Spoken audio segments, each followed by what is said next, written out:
ಈ ಒಂದು ಉಪನ್ಯಾಸದಲ್ಲಿ ಕೊಡುವಂತಹ ಒಂದು ಅವಕಾಶ ನನಗೆ ದೊರಕಿದೆ. ಆ ವಿಚಾರವಾಗಿ ಗುರುಗಳು ಮತ್ತು ಯೋಗ ಪಥ ಅನ್ನುವಂತಹ ಗ್ರಂಥದಲ್ಲಿ ಯಾವ ಯಾವ ವಿಷಯಗಳನ್ನ ನಮಗೆ ತಿಳಿಸ್ತಾ ಇದ್ದಾರೆ ಅನ್ನೋದನ್ನ ನಾವು ಅರ್ಥ ಮಾಡ್ಕೊಳ್ಳೋ ಪ್ರಯತ್ನವನ್ನ ಮಾಡ್ತಾ ಹೋಗೋಣ. ಇದುವರೆಗೂ ನಾವು ನೋಡ್ತಾ ಬಂದ್ವಿ ದೀಕ್ಷಾ ಪಥದಲ್ಲಿ ಆಧ್ಯಾತ್ಮ ಸಾಧಕ ಹೇಗೆ ಹಂತ ಹಂತವಾಗಿ ಒಂದೊಂದೇ ಮೆಟ್ಟಿಲನ್ನ ಹತ್ತುತ್ತಾ ತನ್ನಲ್ಲಿ ಆ ದಶಬಂಧಗಳಲ್ಲಿ 5 ಬಂಧಗಳನ್ನ ಕಳ್ಕೊಳ್ತಾ 4ನೆಯ ದೀಕ್ಷೆಯ ಹಂತಕ್ಕೆ ಬರ್ತಾನೆ. ಹೇಗೆ ಆತನ ಪ್ರಜ್ಞೆ ವಿಕಾಸ ಆಗ್ತಾ ಹೋಗುತ್ತೆ, ಕಾಮಲೋಕದಲ್ಲಿ ಜಾಗೃತವಾಗಿ ಕೆಲಸ ಮಾಡ್ತಕ್ಕಂತಹ ಸಾಮರ್ಥ್ಯವನ್ನ ಪಡ್ಕೊಳ್ತಾನೆ ಹಂತ ಹಂತವಾಗಿ. ನಂತರ ರೂಪ ಮನೋಲೋಕದಲ್ಲಿ ಜಾಗೃತ ಸ್ಥಿತಿಯಲ್ಲಿ ಇರುವಾಗಲೇ ಅಲ್ಲಿ ಕೆಲಸ ಮಾಡ್ತಕ್ಕಂತಹ ಒಂದು ಸಾಮರ್ಥ್ಯವನ್ನ ಪಡ್ಕೊಳ್ತಾನೆ. ಹಾಗೆ ಮುಂದುವರಿತಾ ಅರೂಪ ಮನೋಲೋಕದಲ್ಲೂ ಕೂಡ ಆತ ಜಾಗೃತನಾಗಿ ಅಂದ್ರೆ ಪ್ರಜ್ಞಾವತ್ತಾಗಿ, ಸ್ಥೂಲ ಲೋಕದ ಪ್ರಜ್ಞೆಯಲ್ಲಿ ಜಾಗೃತನಾಗಿದ್ದಾಗ ಆತ ಅರೂಪ ಲೋಕದ ಒಂದು ಮಟ್ಟದಲ್ಲಿ ಪ್ರಜ್ಞಾವತ್ತಾಗಿ ಕೆಲಸ ಮಾಡ್ತಕ್ಕಂತಹ ಒಂದು ಸಾಮರ್ಥ್ಯವನ್ನ ಗಳಿಸ್ಕೊಳ್ತಾನೆ ಅನ್ನುವಂತಹ ವಿಚಾರವನ್ನ ನಾವು ತಿಳ್ಕೊಳ್ತಾ ಬಂದ್ವಿ. ಈಗ ಮುಂದೆ ಅರ್ಹಂತನ ಸ್ಥಿತಿ 4ನೆಯ ದೀಕ್ಷೆಯ ನಂತರ ಅಥವಾ 4ನೆಯ ದೀಕ್ಷೆಯ ಒಂದು ಹಂತದಲ್ಲಿ ಹೇಗೆ ಆತನ ಒಂದು ಜೀವನ ಇರುತ್ತೆ ಅಥವಾ ಯಾವ ಸಾಧನೆಯನ್ನ ಆತ ಮಾಡಬೇಕಾಗತ್ತೆ ಅನ್ನುವಂಥ ವಿಚಾರವನ್ನ ತಿಳ್ಕೊಳ್ತಾ ಹೋಗೋಣ. ಈ ಮೊದಲನೆಯ 3 ದೀಕ್ಷೆಗಳ ಹಂತದಲ್ಲಿ ನಾವು ಹೇಳಿದ್ವಿ, ದೀಕ್ಷಾ ಪಥವನ್ನ ಪ್ರವೇಶ ಮಾಡಿದಾಗ್ಲೇನೆ ಆತ ಬುದ್ಧಿ ಪ್ರಜ್ಞೆಯಲ್ಲಿ ಎಚ್ಚರಗೊಳ್ತಾನೆ. ಬುದ್ಧಿ ಪ್ರಜ್ಞೆಯಲ್ಲಿ ಎಚ್ಚರಗೊಳ್ತಾನೆ ಅಂದ್ರೆ ಪ್ರವೇಶ ಮಾಡ್ತಾನೆ ಅನ್ನುವಂಥ ವಿಚಾರವನ್ನ ನಾವು ತಿಳ್ಕೊಳ್ತಾ ಬಂದ್ವಿ. ಹೀಗೆ ಈ 3 ದೀಕ್ಷೆಗಳ ಹಂತದಲ್ಲಿ ಬುದ್ಧಿ ಪ್ರಜ್ಞೆಯಲ್ಲಿ ಎಚ್ಚರಗೊಂಡಂತಹವನು, ಪ್ರವೇಶ ಮಾಡಿದಂತಹವನು ನಿಧಾನವಾಗಿ ಅಲ್ಲಿ ತನ್ನ ಪ್ರಜ್ಞಾ ಮಟ್ಟವನ್ನ ಬೆಳೆಸ್ಕೊಳ್ತಾ ಇರ್ತಾನೆ ಅನ್ನುವಂಥ ವಿಚಾರವನ್ನ ನಮ್ಗೆ ಹೇಳ್ತಾ, 4ನೆಯ ದೀಕ್ಷೆಯನ್ನ ಪಡ್ಕೊಂಡ ನಂತರ 4ನೆಯ ದೀಕ್ಷೆಯನ್ನ ಪಡ್ಕೊಂಡ ನಂತರ ಅಂದ್ರೆ ಅರ್ಹಂತನ ಸ್ಥಿತಿಯಲ್ಲಿ ಆತ ನಿರ್ವಾಣ ಲೋಕವನ್ನ ಪ್ರವೇಶ ಮಾಡ್ತಾನೆ. ಅಂದ್ರೆ ಆತ್ಮಲೋಕವನ್ನ ಆತ ಪ್ರವೇಶ ಮಾಡ್ತಾನೆ. ಇದುವರೆಗೂ ಬುದ್ಧಿ ಲೋಕದ ಮಟ್ಟದಲ್ಲಿ ಮಾತ್ರ ಆತ ಪ್ರವೇಶ ಮಾಡಿ ಎಚ್ಚೆತ್ಕೊಂಡಿರ್ತಾನೆ. ಆದ್ರೆ ಈಗ ಆತ್ಮಲೋಕ ಅಥವಾ ನಿರ್ವಾಣ ಲೋಕವನ್ನ ಪ್ರವೇಶ ಮಾಡ್ತಾನೆ ಅನ್ನುವಂತಹ ವಿಚಾರವನ್ನ ಹೇಳ್ತಾ ಆತನ ಪ್ರಜ್ಞೆ ಅಲ್ಲಿ ಕೂಡ ವಿಕಾಸವಾಗ್ತಾ ಹೋಗುತ್ತೆ ಅಂತ ನಾವು ಈಗಾಗಲೇ ನಾವು ತಿಳ್ಕೊಂಡ್ವಿ. ಸಾಧಾರಣವಾಗಿ ಮೊದಲನೇ ದೀಕ್ಷೆಯಿಂದ 4ನೆಯ ದೀಕ್ಷೆಯ ಹಂತದವರೆಗೆ ಆತ ಏರ್ಬೇಕು ಅಂದ್ರೆ 7 ಜನ್ಮಗಳು ಬೇಕು. ಆದ್ರೆ 4ರಿಂದ 5ನೇ ದೀಕ್ಷೆ ಒಂದೇ ಒಂದು ದೀಕ್ಷೆಗೆನೇನೆ ಆತ 7 ಜನ್ಮಗಳನ್ನ ಪಡ್ಕೊಳ್ಬೇಕಾಗುತ್ತೆ ಅನ್ನುವಂಥ ವಿಚಾರವನ್ನ, ಇದೇನು ಕರಾರುವಕ್ಕಾಗಿ ಎಲ್ರಿಗೂ ಒಂದೇ ಅನ್ವಯಿಸುತ್ತೆ ಅಂತ ಅಲ್ಲ, ಈಗಾಗ್ಲೇ ಅದನ್ನ ವಿಚಾರ ಮಾಡಿದೀವಿ. ಅವರ ಪ್ರಯತ್ನಕ್ಕೆ ಅನುಗುಣವಾಗಿ ಬೇಗನೂ ಕೂಡ ಅದನ್ನ ಪಡ್ಕೊಳ್ಬಹುದಾಗಿದೆ. ಆದ್ರೆ ಸಾಧಾರಣವಾಗಿ ಈ ರೀತಿ ನಮ್ಗೆ ಹೇಳತಕ್ಕಂಥದ್ದು ಅನ್ನುವಂತಹ ವಿಚಾರ. ಈ ಒಂದು ಹಂತವನ್ನ ಅರ್ಹಂತ ಅಂತ ನಾವೇನ್ ಹೇಳ್ತೀವಲ್ಲ, ಬೌದ್ಧ ಸಂಪ್ರದಾಯದಲ್ಲಿ ಈ ಹಂತವನ್ನ ಅರ್ಹತ್ ಅಂತ ಕರೆಯುವಂಥದ್ದು. ಅರ್ಹತ್ ಅನ್ನೋದ ಪದಕ್ಕೆ ಅರ್ಥ ಏನಪ್ಪಾ ಅಂದ್ರೆ ಸನ್ಮಾನ್ಯ, ಸಮರ್ಥ, ಪೂಜ್ಯಾರ್ಹ, ಸಿದ್ಧ ಅನ್ನುವಂತಹ ಅನೇಕ ಪದಗಳಿಂದ ಆ ಒಂದು ಹಂತವನ್ನ ಸೂಚಿಸ್ತಾರೆ. ಹಿಂದೂ ಧರ್ಮದಲ್ಲಿ ಈ ಹಂತಕ್ಕೆ ಏನ್ ಹೇಳ್ತಾರೆ, ಪರಮಹಂಸ. ಪರಮಹಂಸ 4ನೆಯ ದೀಕ್ಷೆಯನ್ನ ಪಡ್ಕೊಂಡಿರ್ತಕ್ಕಂಥವ್ರನ್ನ ಏನ್ ಹೇಳ್ತಾರೆ, ಪರಮಹಂಸ. ಹಂಸ ಅನ್ನೋದ್ರ ಅರ್ಥವನ್ನ ತಿಳ್ಕೊಂಡ್ವಿ ಅಂದ್ರೆ ಪ್ರಪಂಚದಲ್ಲಿ ಸತ್ಯವನ್ನ ಭೇದಿಸಿ ತಿಳ್ಕೊಳ್ತಕ್ಕಂಥ ಸಾಮರ್ಥ್ಯ ಇರುತ್ತೆ. ಅದರಲ್ಲೇ ಮಹೋತ್ತರವಾದಂತಹ ಸಾಮರ್ಥ್ಯವನ್ನ ಪಡ್ಕೊಂಡಿರ್ತಕ್ಕಂಥವನು ಪರಮಹಂಸ ಅನ್ನುವಂತಹ ರೀತಿಯಲ್ಲಿ ನಾವು ಅರ್ಥ ಮಾಡ್ಕೊಳ್ಬೇಕು. ಕ್ರೈಸ್ತ ಮತದಲ್ಲಿ ಈ ಹಂತವನ್ನ ಕ್ರೂಸಿಫಿಕ್ಷನ್ ಅಂತ ಕರೀತಾರೆ. ಅಂದ್ರೆ ಶಿಲುಬೆಗೆ ಏರಿಸುವುದು ಅಂತ ಹೇಳ್ತಾರೆ ಈ ಒಂದು 4ನೆಯ ಹಂತವನ್ನ. ಇಲ್ಲಿ ಒಂದು ಪದದಲ್ಲಿ ನಮ್ಗೆ ಸೂಚನೆ ಕೊಡೋದಿಲ್ಲ. ಹೇಗೆ ಅಂದ್ರೆ ಕ್ರೈಸ್ತ ಮತದಲ್ಲಿ ಮೊದಲನೆಯ ದೀಕ್ಷೆಯನ್ನ ಕ್ರಿಸ್ತನ ಜನನ ಅಂದ್ರೆ ಬುದ್ಧಿ ಪ್ರಜ್ಞೆಯನ್ನ ಪ್ರವೇಶ ಮಾಡೋದು ಅಂತ ಅರ್ಥ. ಅದನ್ನ ಬರ್ತ್ ಅಂತ ಹೇಳ್ತಾರೆ, ಕ್ರೈಸ್ಟ್ ಬರ್ತ್ ಅಂತ. 2ನೆಯ ದೀಕ್ಷೆಯನ್ನ ದೀಕ್ಷಾ ಸ್ನಾನ ಅಂತ ಹೇಳ್ತಾರೆ, ಅದನ್ನ ಬ್ಯಾಪ್ಟಿಸಮ್ ಅಂತ ಹೇಳುವಂಥದ್ದು. 3ನೆಯ ದೀಕ್ಷೆಯನ್ನ ದಿವ್ಯ ಪರಿವರ್ತನೆ, ಟ್ರಾನ್ಸ್ಫಿಗರೇಷನ್ ಅಂತ ಹೇಳ್ತಾರೆ. 4ನೆಯ ದೀಕ್ಷೆಯನ್ನ ಮಾತ್ರ ಅವ್ರು ಏನ್ ಹೇಳ್ತಾರೆ ಅಂದ್ರೆ ಅನೇಕ ಘಟನೆಗಳ ಒಂದು ಸರಣಿಯ ಮೂಲಕ ಇದನ್ನ ಅವರು ಸೂಚಿಸ್ತಾರೆ.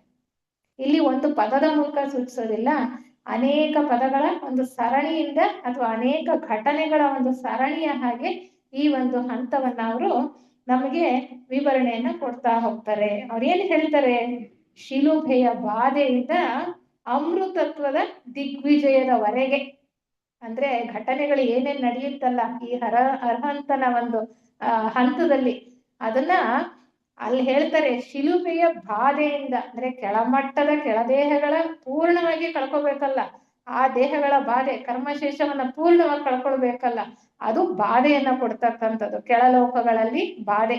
ಆದ್ರೆ ಅಮೃತತ್ವದ ದಿಗ್ವಿಜಯದವರೆಗೆ, ಅಮೃತತ್ವ ಎಲ್ಲಿ ನಮಗ್ ಸಿಗ್ತಕ್ಕಂಥದ್ದು, ನಿರ್ವಾಣ ಲೋಕ ಅಲ್ವಾ, ನಿರ್ವಾಣ ಲೋಕದ ದಿಗ್ವಿಜಯದವರೆಗೆ ಈ ಒಂದು ಹಂತವನ್ನ ನಮಗೆ ವಿವರಣೆಯನ್ನ ಕೊಡ್ತಾ ಹೋಗ್ತಾರೆ. ಅದಕ್ಕೆ ಇದನ್ನ ಬಹಳ ವಿಶಿಷ್ಟವಾದಂತಹ ಒಂದು ದೀಕ್ಷೆ ಅಂತ ಕರೀತಾರೆ. ಯಾವುದು? 4ನೇ ದೀಕ್ಷೆ, ಅರ್ಹಂತನ ದೀಕ್ಷೆಯನ್ನ ಬಹಳ ವಿಶಿಷ್ಟವಾದದ್ದು ಅಂತ ಹೇಳ್ತಾರೆ. ಯಾಕೆ ಅಂತಂದ್ರೆ ಇದರಲ್ಲಿ 2 ಮುಖ ಇದೆ ಅಂತ. 2 ಮುಖ ಇದೆ. ಇಲ್ಲಿ ದುಃಖ ಇದೆ, ದಿಗ್ವಿಜಯವೂ ಇದೆ. ದುಃಖನೂ ಇದೆ, ವಿಜಯನೂ ಇದೆ. ಕೆಳಲೋಕಗಳಿಗೆ ಸಂಬಂಧಪಟ್ಟ ಹಾಗೆ ಅತೀವ ದುಃಖ. ನಾವಾಗ್ಲೇ ತಿಳ್ಕೊಂಡ್ವಲ್ಲ, ಯಾರು ಆಧ್ಯಾತ್ಮ ಪಥವನ್ನ ಪ್ರವೇಶ ಮಾಡಿ ಮುಂದುವರಿತಾ ಇರ್ತಾರ ಅವ್ರಿಗೆ ಕಷ್ಟಗಳು ಜಾಸ್ತಿ, ನೋವು ಸಂಕಟ ಜಾಸ್ತಿ. ಇಲ್ಲಿ ಉತ್ತುಂಗ ಸ್ಥಿತಿ ಅಂತ ನಾವು ಅನ್ಕೋಬಹುದು. ಯಾಕೆಂದ್ರೆ ಆತ ಪೂರ್ತಿಯಾಗಿ ಕಳಿಸ್ಕೋಬೇಕಲ್ಲ, ಎಲ್ಲವನ್ನೂ ಕೂಡ ಬೇರೆ ಸಮೇತ ತೆಗೆದು ಹಾಕಬೇಕಲ್ಲ. ಆದ್ರಿಂದ ಇಲ್ಲಿ ಹೇಳ್ತಾರೆ ವಿಶಿಷ್ಟವಾದಂತಹ ಒಂದು ಹಂತ ಇದು ಅರ್ಹಂತನ. ಅಲ್ಲಿ ದುಃಖನೂ ಇದೆ, ದಿಗ್ವಿಜಯನೂ ಇದೆ. ಮುಂದೆ ಹೇಳ್ತಾರೆ ಶಿಲುಬೆ ಇದ್ರೇನೆ ಅದ್ರ ಮೇಲೆ ಕಿರೀಟನು ಇರೋದಕ್ಕೆ ಸಾಧ್ಯ ಅಂತ. ಶಿಲುಬೆ ಸಂಕಷ್ಟ ದುಃಖದ ಸಂಕೇತವಾದ್ರೆ ಅದ್ರ ಮೇಲ್ಗಡೆ ಕಾಣ್ತಕ್ಕಂಥ ಕಿರೀಟ ವಿಜಯದ ಸಂಕೇತ, ದಿಗ್ವಿಜಯದ ಸಂಕೇತ ಅನ್ನುವಂತ ರೀತಿಯಲ್ಲಿ ಹೇಳ್ತಾ ಹೋಗ್ತಾರೆ. ಪ್ರಪಂಚದ ಆಪಾದನೆ ಈ ಒಂದು ಹಂತದಲ್ಲಿ ಬಹಳ ತೀವ್ರವಾಗಿರುತ್ತೆ. ಅಂದ್ರೆ ಕೆಳಲೋಕದಲ್ಲಿ ಆತ ಬಹಳ ಆಪಾದನೆಗೊಳಗಾಗ್ತಾನೆ. ಅವನು ಸೋತು ಬೀಳುವಿಕೆಯು ಕಂಡು ಬರುತ್ತೆ ಅಂತ ಹೇಳ್ತಾರೆ. ಆತ ಅತ್ಯಂತ ಹೀನಾಯ ಸ್ಥಿತಿಯಲ್ಲಿ ಇರ್ಬೋದು, ಸೋಲ್ಬಹುದು. ಆತ ಸತ್ಯವನ್ನ ಎತ್ತಿ ಹಿಡಿಯೋದಕ್ಕೆ ಉನ್ನತವಾದಂತಹ ರೀತಿಯಲ್ಲಿ ಪ್ರಯತ್ನ ಮಾಡ್ತಾ ಇರ್ತಾನೆ. ಆದ್ರೆ ಪ್ರಪಂಚದ ಜನರಿಗೆ ಅದು ಗೊತ್ತಾಗೋದಿಲ್ಲ. ಅವನನ್ನ ಯಾವಾಗ್ಲೂ ಕೂಡ ಪ್ರಾಪಂಚಿಕತೆಯಲ್ಲೇ ಮುಳುಗಿರ್ತಕ್ಕಂಥ ಜನ ಆಪಾದನೆ ಮಾಡ್ತಕ್ಕಂಥದ್ದು. ಅದಕ್ಕೆ ಹೇಳ್ತಾರೆ ಹುಚ್ಚ ಅಂತಾರಂತೆ.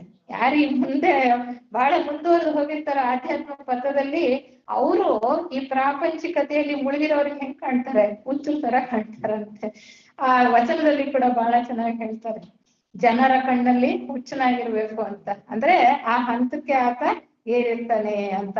ಅದಕ್ಕೆ ಅವ್ರು ಹೇಳ್ತಾರೆ ಅಡ್ಡಿ ಆತಂಕಗಳನ್ನ ಒಡ್ಡತಕ್ಕಂತಹ ಕರ್ಮಶೇಷ, ಕರ್ಮ ಇನ್ನ ಬಿಟ್ಟಿರಲ್ಲ, ಅಥವಾ ಇನ್ನ ಕೆಳಗಿನ ಲೋಕಗಳಲ್ಲಿ ಕೆಲಸ ಮಾಡ್ತಾ ಇದ್ದಾನೆ.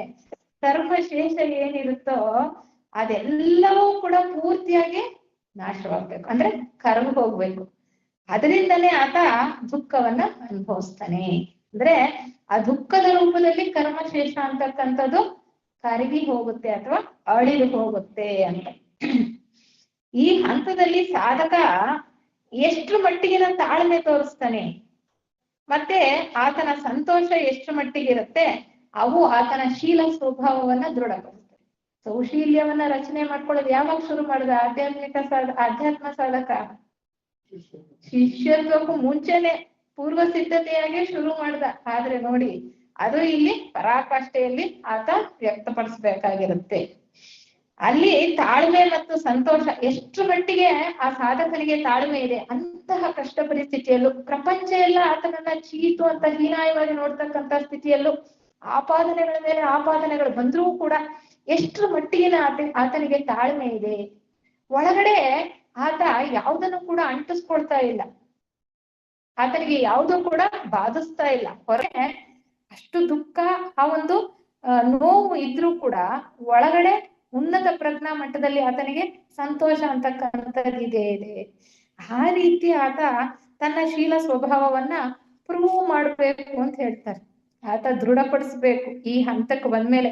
ನಾನು ಎಂಥ ಪರಿಸ್ಥಿತಿ ಬಂದ್ರು, ಎಷ್ಟು ಆಪಾದನೆ ಬಂದ್ರು ನಾನು ಜಯಿಸೋದಕ್ಕೆ ತಯಾರಾಗಿದ್ದೀನಿ ಅಂದ್ರೆ ಯಾವುದಕ್ಕೂ ಕೂಡ ನಾನು ವಿಚಲಿತನಾಗೋದಿಲ್ಲ. ಆ ಸಮತ್ವ ಅಂತಕ್ಕಂಥದ್ದು ಅಷ್ಟರ ಮಟ್ಟಿಗೆ ಆ ಪರಾಕಾಷ್ಠೆಯಲ್ಲಿ ವ್ಯಕ್ತವಾಗಬೇಕಾಗಿದೆ ಅಂತ ಹೇಳ್ತಾ ಬರ್ತಾರೆ. ಈ ಈಜಿಪ್ಟಿನ ಸನಾತನ ಸೂತ್ರದಲ್ಲಿ ಈ ದೀಕ್ಷೆಗೆ ಸಂಬಂಧಪಟ್ಟ ಹಾಗೆ ಶಿಲುಬೆಗೆ ಹಾಕೋದು ಅಥವಾ ಅಮೃತತ್ವಕ್ಕೆ ಏರಿಸೋದು ಅಂತ ಹೇಳ್ತಾರೆ. ಶಿಲುಬೆಗೆ ಹಾಕೋದು ಅಂದ್ರೆ ಅಮೃತತ್ವಕ್ಕೆ ಏರಿಸೋದು ಅಂತ. ನೀನ್ ಆಗ್ಲೇ ಹೇಳಿದ ಹಾಗೆ ಇದು 2 ಮುಖಗಳ ಸಂಕೇತವನ್ನ ತೋರಿಸ್ತಾ ಹೋಗುತ್ತೆ. 2 ಮುಖ ಅಂದ್ರೆ ಶಿಲುಬೆ, ಅದ್ರ ಮೇಲೆ ಇರ್ತಕ್ಕಂತಹ ಒಂದು ಕಿರೀಟ ಅನ್ನುವಂತಹ ದೃಷ್ಟಿಯಲ್ಲಿ ನಾವು ಅರ್ಥ ಮಾಡ್ಕೊಳ್ತಾ ಹೋಗ್ಬೋದು. ಇಲ್ಲಿ ಅದನ್ನೇ ಮುಂದುವರಿಸ್ತಾ ಅವ್ರು ಹೇಳ್ತಾರೆ, ಈ ಒಂದು ಸರಣಿಯ ಘಟನೆಗಳ ಮೂಲಕ ಈ ಒಂದು ಹಂತದ ಸ್ಥಿತಿಯನ್ನ ಇಲ್ಲಿ ವಿವರಣೆ ಕೊಡ್ತಾ ಇದ್ದಾರೆ. ಕ್ರೈಸ್ತ ಮತದಲ್ಲಿ ಹೇಗೆ ಈ ವಿವರಣೆಯನ್ನ ಕೊಡ್ತಾ ಹೋಗ್ತಾರೆ, ಕ್ರಿಸ್ತನ ಜೀವನಕ್ಕೆ ಸಂಬಂಧಿಸಿದ ಹಾಗೆ ನಮಗೆ ಚೆನ್ನಾಗಿ ಅರ್ಥ ಮಾಡ್ಕೊಳ್ಬಹುದಾಗಿದೆ. ಅದೇ ರೀತಿಯಲ್ಲಿ ನಮ್ಗೆ ಲೆಡ್ಬಿಟ್ರವರು ಗುರುಗಳು ಯೋಗ ಪಥವು ಅನ್ನೋ ಪುಸ್ತಕದಲ್ಲಿ ನಮ್ಗೆ ವಿವರಣೆಯನ್ನ ಕೊಡ್ತಾ ಹೋಗ್ತಾರೆ. ಯಾಕೆಂದ್ರೆ ಅವರು ಕ್ರೈಸ್ತ ಮತದಲ್ಲಿ ಇದ್ದವಂತವರು, ಪಾದ್ರಿಗಳಾಗಿದ್ದಂಥವರು. ಎಷ್ಟು ಪುಸ್ತಕಗಳಲ್ಲಿ ಅವರ ಸಾಹಿತ್ಯದಲ್ಲಿ ನಾವು ನೋಡ್ಬೋದು, ಕ್ರೈಸ್ತ ಮತಕ್ಕೆ ಸಂಬಂಧಪಟ್ಟ ಹಾಗೆ ಅಲ್ಲಿದ್ದಂತಹ ಮೂಢನಂಬಿಕೆಗಳಾಗಿರ್ಬೋದು, ಸಂಪ್ರದಾಯಗಳಾಗಿರ್ಬೋದು, ಎಲ್ಲವನ್ನೂ ಕೂಡ ನಮಗೆ ಆಗಾಗ್ಗೆ ಅಲ್ಲಿ ಇಲ್ಲಿ ಉಲ್ಲೇಖ ಮಾಡ್ತಾನೆ ಹೋಗ್ತಾರೆ. ಈ ಒಂದು ಅರ್ಹಂತನ ಒಂದು ಹಂತದಲ್ಲಿ ಒಂದು ಸೀರೀಸ್ ಆಫ್ ಇನ್ಸಿಡೆಂಟ್ಸ್ ಅಂತ ಏನ್ ಹೇಳ್ತಾರೆ, ಅದನ್ನ ಅವರು ಕ್ರೈಸ್ತ ಮತದಲ್ಲಿ ಯಾವ ರೀತಿ ಹೇಳ್ತಾರೆ ಅನ್ನೋದನ್ನ ವಿವರಣೆಯನ್ನ ಕೊಡ್ತಾ ಹೋಗ್ತಾರೆ. ಅವ್ರು ಹೇಳ್ತಾರೆ, ಉಮೇದುವಾರನಾದವನು ಮರದ ಶಿಲುಬೆಗೆ ಬಂಧಿತನಾಗಿ ಸಾಯ್ತಾನೆ. ಯಾವ್ದ್ರಲ್ಲಿ ಹೇಳ್ತಾರೆ, ಈಜಿಪ್ಟನ ಒಂದು ಸಾಹಿತ್ಯದಲ್ಲಿ ಹೇಳ್ತಕ್ಕಂಥದ್ದು. ಅವ್ರು ಹೇಳ್ತಾರೆ, ಉಮೇದುವಾರ ಮರದ ಶಿಲುಬೆಗೆ ಬಂಧಿತನಾಗಿ ಸಾಯುವನು, ಆತನನ್ನು ಗೋರಿಯಲ್ಲಿ ಹೂಳುವುದರಿಂದ ಪಾತಾಳಕ್ಕೆ ಇಳಿಯುತ್ತಾನೆ. 3ನೆಯ ದಿವಸವಾದ ನಂತರ ಆ ಮರಣದಿಂದ ಆತನು ವಿಮೋಚನೆ ಪಡೆಯುತ್ತಾನೆ. ಕೆಳ ಹಂತದ ಒಂದು ದುಃಖ, ಮರದ ಶಿಲುಬೆಗೆ ಆತನನ್ನ ಬಂಧಿಸ್ತಕ್ಕಂಥದ್ದು, ಏರಿಸ್ತಕ್ಕಂಥದ್ದು, ಮತ್ತೆ ಗೋರಿಯಲ್ಲಿ ಹೂಳತಕ್ಕಂಥದ್ದು, ಪಾತಾಳದಲ್ಲಿ ಏಕಾಂಗಿತನದ ಅನುಭವ, ಏನೂ ಇಲ್ಲ, ನನಗೆ ಯಾವುದು ಒಂದು ಆಧಾರನೇ ಇಲ್ಲ ಅನ್ನುವಂತಹ ಒಂದು ಭಾವ ಗೋಚರವಾಗ್ತಕ್ಕಂಥದ್ದು. ಅದಾದ ನಂತರ 3ನೆಯ ದಿನವಾದ ನಂತರ ಆ ಮರಣದಿಂದ ಆತ ವಿಮೋಚನೆಯನ್ನ ಪಡೀತಾನೆ. ಅಂದ್ರೆ ಆ ದಿಗ್ವಿಜಯವನ್ನ ಸಾಧಿಸ್ತಾನೆ. ಆತ ತನ್ನ ಸಾಮರ್ಥ್ಯವನ್ನ, ತನ್ನ ಶಕ್ತಿಯನ್ನ, ತಾಳ್ಮೆಯನ್ನ ಪ್ರದರ್ಶನ ಮಾಡೋದ್ರ ಮೂಲಕ ಅಂತಹ ಪರಿಸ್ಥಿತಿಯಲ್ಲಿ ಆತ ಆ ಹಂತದಲ್ಲಿ, ಅರ್ಹಂತನ ಹಂತದಲ್ಲಿ ಮುಂದೆ ಹೋಗೋದಕ್ಕೆ ಸಾಧ್ಯ ಆಗತ್ತೆ ಅನ್ನುವಂಥದ್ದನ್ನ ಅವರು ಹೇಳ್ತಾರೆ. ಅದಕ್ಕೆ 3 ರಾತ್ರಿ 3 ಹಗಲು ಕಳೆದು 4ನೆಯ ದಿವಸದ ಬೆಳಕು ಹರಿದಾಗ ಒಟುವು ತಾನು ಮಲಗಿರುವ ಪೆಟ್ಟಿಗೆಯಿಂದ ಎಬ್ಬಿಸಲ್ಪಡುತ್ತಾನೆ. ಇದೆಲ್ಲ ಸಾಂಕೇತಿಕವಾಗಿ ಅವರು ಹೇಳತಕ್ಕಂಥದ್ದು. ದೇವಸ್ಥಾನದ ಪೂರ್ವ ದಿಕ್ಕಿಗೆ ಹೊರಾಂಗಣದಲ್ಲಿ ಆತನನ್ನ ತಂದಿಟ್ಟಾಗ, ಆ ಗೋರಿಯಲ್ಲಿ ಹೂಳಿರ್ತಾರಲ್ಲ, ಆತನನ್ನ ತಂದಿಟ್ಟಾಗ ಸೂರ್ಯೋದಯದ ಕಿರಣಗಳು ಆತನ ಮುಖದ ಮೇಲೆ ಪ್ರಸರಿಸಿ ದೀರ್ಘ ನಿದ್ರೆಯಿಂದ ಆತನನ್ನ ಎಚ್ಚರ ಮಾಡ್ತವೆ ಅಂತ. ಅಂತಹ ಒಂದು ಪರಿಸ್ಥಿತಿಯಿಂದ ಆತ ಪೂರ್ಣವಾಗಿ ಎಚ್ಚರಗೊಂಡು ಆ ಒಂದು ನಿರ್ಮಾಣ ಲೋಕದಲ್ಲಿ ಪೂರ್ಣವಾಗಿ ಎಚ್ಚೆತ್ಕೊಳ್ತಾನೆ ಅಂತ, ದಿಗ್ವಿಜಯವನ್ನ ಸಾಧಿಸ್ತಾನೆ ಈ ಒಂದು ದೀಕ್ಷಾ ಪಥದಲ್ಲಿ ಅಂತ ಹೇಳ್ತಾರೆ. ಇದೆಲ್ಲವೂ ಕೂಡ ಸಾಂಕೇತಿಕವಾಗಿ ಹೇಳ್ತಾ ಇರೋದು. ಕ್ರೈಸ್ತ ಮತಕ್ಕೆ ಸಂಬಂಧಪಟ್ಟ ಹಾಗೆ ನಾ ಹೇಳಿದ್ನಲ್ಲ, ಲಕ್ಷ್ಯಾರ್ಥದಲ್ಲಿ ಅನೇಕ ಘಟನೆಗಳ ಮೂಲಕ ಇದನ್ನ ವಿವರಣೆ ಕೊಡೋದಕ್ಕೆ ಅವರು ಪ್ರಯತ್ನ ಪಡ್ತಾ ಇದ್ದಾರೆ. ಏನಪ್ಪಾ ಅಂದ್ರೆ, ಗೆತ್ಸೆಮನೆ ಅಂತಕ್ಕಂತಹ ಒಂದು ಉದ್ಯಾನವನದಲ್ಲಿ ಯೇಸು ಸ್ವಾಮಿಯು ಅನುಭವಿಸಿದ ಬೇನೆಯನ್ನ 4ನೆಯ ದೀಕ್ಷೆಯು ಸೂಚಿಸುತ್ತದೆ ಅಂತ. ಕ್ರೈಸ್ತನ ಜೀವನ ಚರಿತ್ರೆಯನ್ನ ಸವಿಸ್ತಾರವಾಗಿ ಓದ್ಕೊಂಡಿರೋರಿಗೆ ಇದ್ರ ಬಗ್ಗೆ ಗೊತ್ತಾಗುತ್ತೆ. ಈಗ ಮತ್ತೆ ಆ ವಿಚಾರವನ್ನ ಪ್ರಸ್ತಾಪ ಮಾಡೋದಕ್ಕೆ ಸಮಯ ಇಲ್ಲ. ಇರ್ಲಿ, ಆತನ ಜೀವನ ಚರಿತ್ರೆಯನ್ನ ನಾವು ಸೂಕ್ಷ್ಮವಾಗಾದ್ರೂ ಗ್ರಹಿಸಿದ್ದೇವೆ, ತಿಳ್ಕೊಂಡಿದ್ದೇವೆ ಅಲ್ವಾ.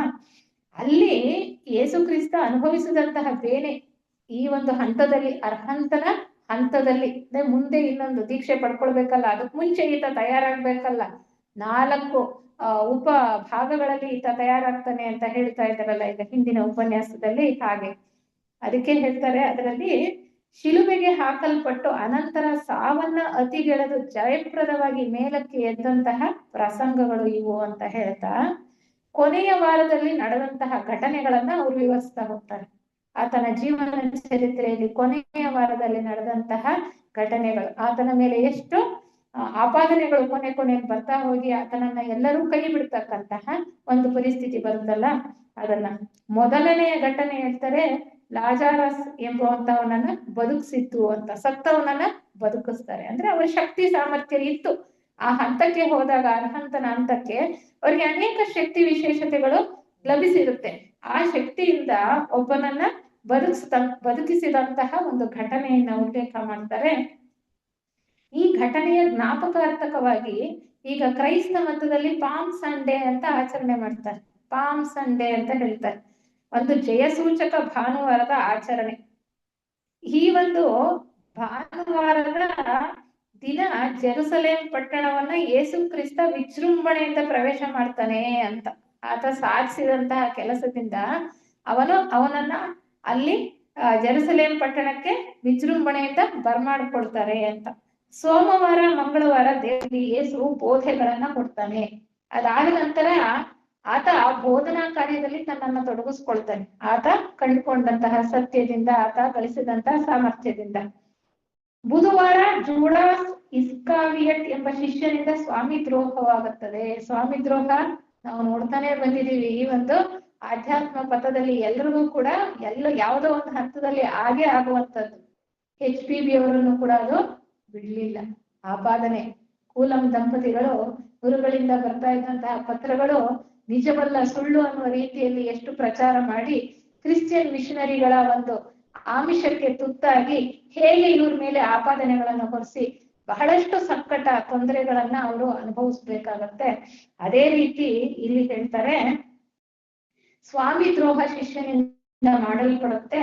ಗುರುವಾರ ಪರಿಶುದ್ಧವಾದ ಯೂಕರಿಸ್ಟ್ ಎಂಬ ಸಂಸ್ಕಾರ ಕಾರ್ಯದ ಸ್ಥಾಪನೆ. ಗುರುವಾರ ಶುಕ್ರವಾರಗಳ ಮಧ್ಯದ ರಾತ್ರಿಯಲ್ಲಿ ಪೈಲೇಟ್ ಮತ್ತೆ ಹೆರಾಡ್ ಎಂಬ ಮುಖಂಡರ ಮುಂದೆ ಯೇಸು ಕ್ರಿಸ್ತನ ವಿಚಾರಣೆ. ಅಂದ್ರೆ ಈತ ಏನೋ ಒಂದು ದೊಡ್ಡ ತಪ್ಪು ಮಾಡ್ಬಿಟ್ಟಿದ್ದಾನೆ, ಅವನ ಮೇಲೆ ಏನೋ ಆಪಾದನೆ ಬಂದಿದೆ, ಅವನು ಮಾಡಿಲ್ಲ.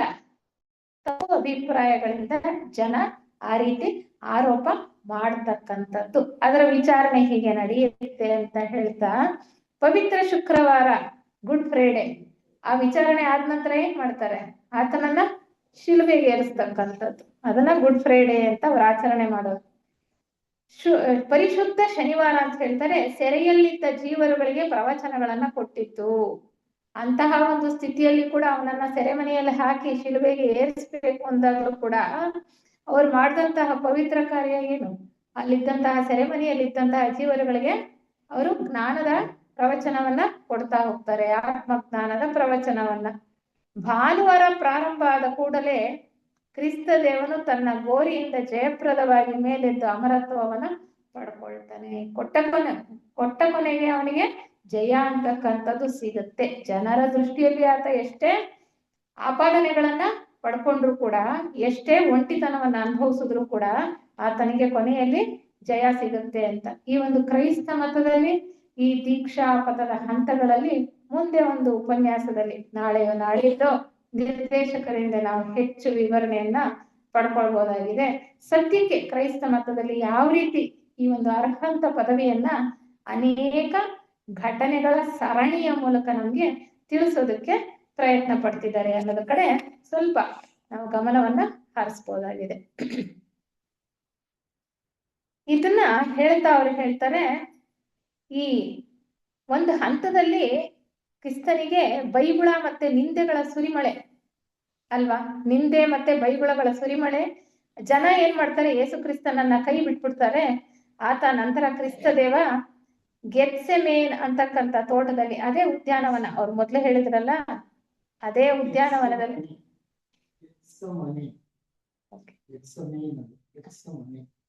ಗೆತ್ಸೆಮನೆ ಅಂತಕ್ಕಂತಹ ತೋಟದಲ್ಲಿ ಏಕಾಂಗಿಯಾಗಿ ಜನರಿಂದ ದೂಷಿಸಲ್ಪಟ್ಟು ಆಪಾದನೆಗೊಳಗಾದಾಗ ಆತ ಏಕಾಂಗಿ ಸ್ಥಿತಿಯನ್ನ ಅನುಭವಿಸ್ತಾನಂತೆ. ಅಂದ್ರೆ ಒಬ್ಬಂಟಿ, ತನಗೆ ಯಾರೂ ಇಲ್ಲ, ತನ್ನ ಸಹಾಯಕ್ಕೆ ಯಾರೂ ಇಲ್ಲ, ಹೊರಗಡೆ ಪ್ರಪಂಚನೂ ನನ್ನ ಹೀನಾಯವಾಗಿ ಕಾಣ್ತಾ ಇದೆ, ಬೈತಾ ಇದೆ, ಆಪಾದನೆಗೊಳಪಡಿಸಿದೆ, ಒಳಗಡೆ ಇರೋ ಚೈತನ್ಯದ ಶಕ್ತಿಯೂ ಕೂಡ ನನಗೆ ಎಟಕ್ತಾ ಇಲ್ಲ ಅನ್ನುವಂತ ಒಂದು ಸ್ಥಿತಿ.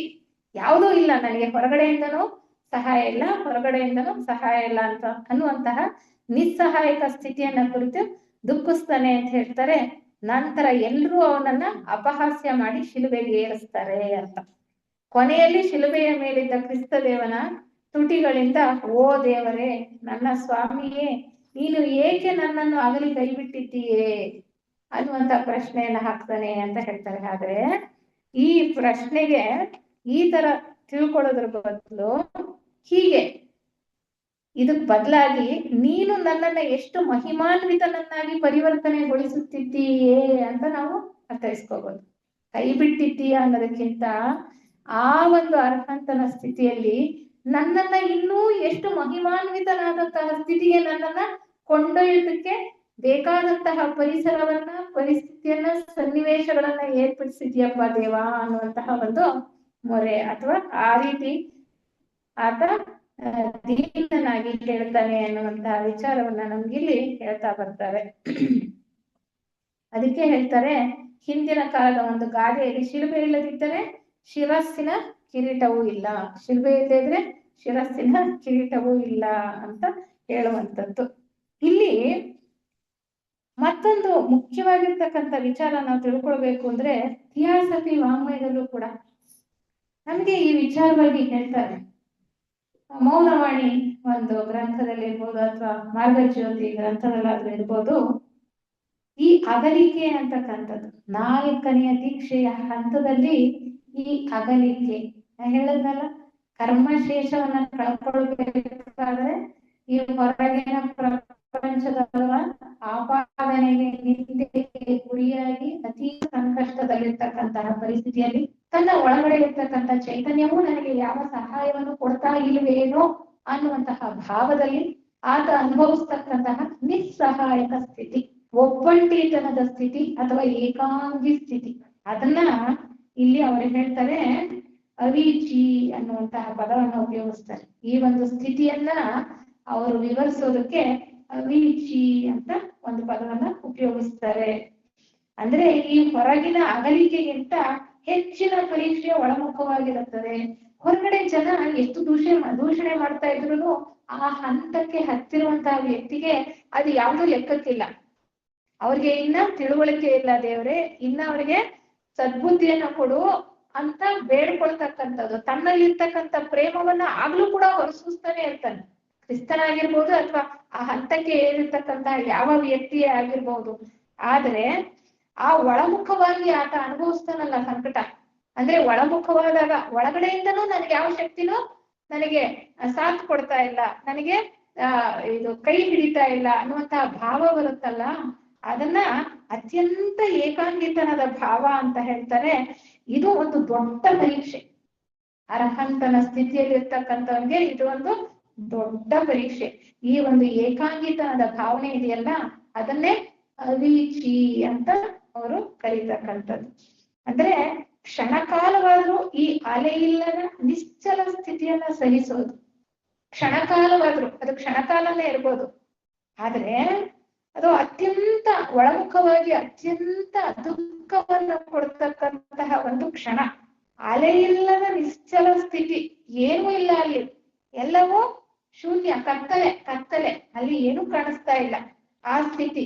ಇದನ್ನ ನಾವು ಯೋಗ ವಿಜ್ಞಾನದಲ್ಲಿ ವಿವರಣೆಯನ್ನ ಕೊಡ್ತಾ ಆ ಕೊನೆಯ ಹಂತದಲ್ಲಿ ಸಮಾಧಿ ಸ್ಥಿತಿಗೆ ಹೋಗೋ ಮುಂಚೆ ಧರ್ಮವೇಗ ಸಮಾಧಿ ಅಂತಾರಲ್ಲ, ಆತ್ಮ ಸಾಕ್ಷಾತ್ಕಾರಕ್ಕಿಂತ ಮುಂಚೆ ಆ ಕಪ್ಪು ಮೋಡಗಳು ಆತನನ್ನ ಆವರಿಸಿರ್ತಕ್ಕಂಥದ್ದು, ಏನು ಕಾಣಿಸ್ತಲೇ ಆ ಒಂದು ಅಲೆಗಳೇ ಇಲ್ದಲೇ ಇರ್ತಕ್ಕಂತಹ ನಿಶ್ಶಬ್ದ ಏಕಾಂಗಿತನದ ಒಂದು ಅನುಭವ ಅಂತ ಅದಕ್ಕೆ ನಾವು ಹೋಲಿಸ್ಕೊಳ್ಬಹುದೇನೋ ಅಂತ ಅನ್ಸುತ್ತೆ. ಹೀಗೆ ಅವರು ಈ ಒಂದು ಹಂತವನ್ನ ನಮಗೆ ವಿವರಣೆಯನ್ನ ಕೊಡ್ತಾ ಹೋಗ್ತಾರೆ. ಈ ಘೋರವಾದಂತಹ ಅನುಭವ, ಈ ಅನುಭವ ಇದೆಯಲ್ಲ, ಒಳಮುಖವಾಗಿ ಅನುಭವಿಸ್ತಕ್ಕಂತಹ ಅನುಭವ, ಪ್ರಾಪಂಚಿಕ ದೃಷ್ಟಿಯಲ್ಲಿ ಆತನಿಗೆ ಯಾವುದೇ ವ್ಯತ್ಯಾಸ ಇಲ್ಲ, ಅವನು ಯಾವುದೇ ವಿಚಲಿತನಾಗಲ್ಲ. ಇದು ಯಾಕಾಗತ್ತೆ ಅಂತ ಅವರು 2 ಉದ್ದೇಶಗಳಿಂದ ಈ ಅನುಭವ ಆಗತ್ತೆ ಅಂತ ಹೇಳ್ತಾರೆ. 2 ಉದ್ದೇಶಗಳ ಸಲುವಾಗಿ. ಏನಪ್ಪಾ ಅಂದ್ರೆ, ಯಾರು ತಮ್ಮ ಕರ್ಮಾನುಸಾರ ಈ ಅವೀಚಿ ಅಂತಕ್ಕಂತ ಸ್ಥಿತಿಯನ್ನ ಅನುಭವಿಸ್ತಾ ಇರ್ತಾರೋ ಅಂತವ್ರ ಬಗ್ಗೆ ಸಹಾನುಭೂತಿಯನ್ನ ಹೊಂದೋದಕ್ಕೆ ಸಹಾಯ ಮಾಡುತ್ತೆ. ನೋಡಿ, ಯಾವ್ದಾದ್ರು ಅಷ್ಟೇ, ಕಷ್ಟ ಅನುಭವಿಸಿರೋನ್ಗೆ ಕಷ್ಟದ ಬೆಲೆ ಗೊತ್ತು, ಕಷ್ಟ ಅನುಭವಿಸ್ದಲೇ ಇರೋನ್ಗೆ ಅದ್ರ ಬೆಲೆ ಗೊತ್ತಿರಲ್ಲ.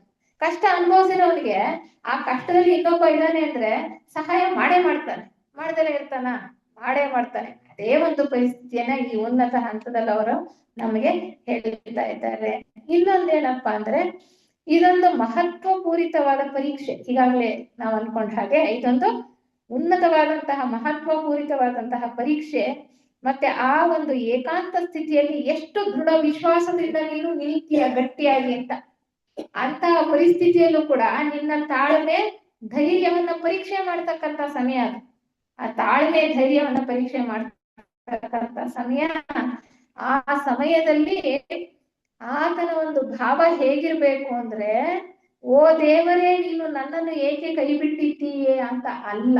ಹೆಂಗಿರ್ಬೇಕು ಆತನ ಭಾವ? ಅಂತ ಒಂದು ಸ್ಥಿತಿಯಲ್ಲೂ ನೀನು ನನ್ನನ್ನು ಎಷ್ಟು ಮಹಿಮಾನ್ವಿತನನ್ನಾಗಿ ಪರಿವರ್ತನೆ ಗೊಳಿಸುತ್ತಿದ್ದೀಯೇ ಅನ್ನುವಂತ ಭಾವ ಇದ್ರೆ ಆತ ಆ ಒಂದು ಹಂತದಿಂದ ಜಯಿಸ್ಕೊಂಡು ಮುಂದೆ ವಿಜಯವನ್ನ ಪಡಿತಾನೆ ಅನ್ನುವಂತಹ ಅರ್ಥ ನಮ್ಗೆ ಆಗುತ್ತೆ.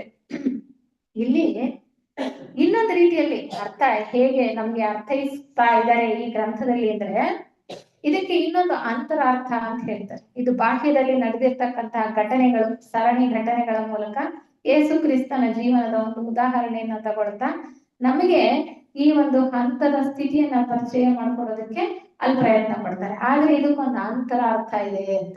ಏನದು ಅಂತರಾರ್ಥ ಅಂತ ಅನ್ನೋದನ್ನ ಇಲ್ಲಿ ಹೇಳ್ತಾ ಹೋಗ್ತಾರೆ. ಮನುಷ್ಯ ಎಲ್ಲಿಂದ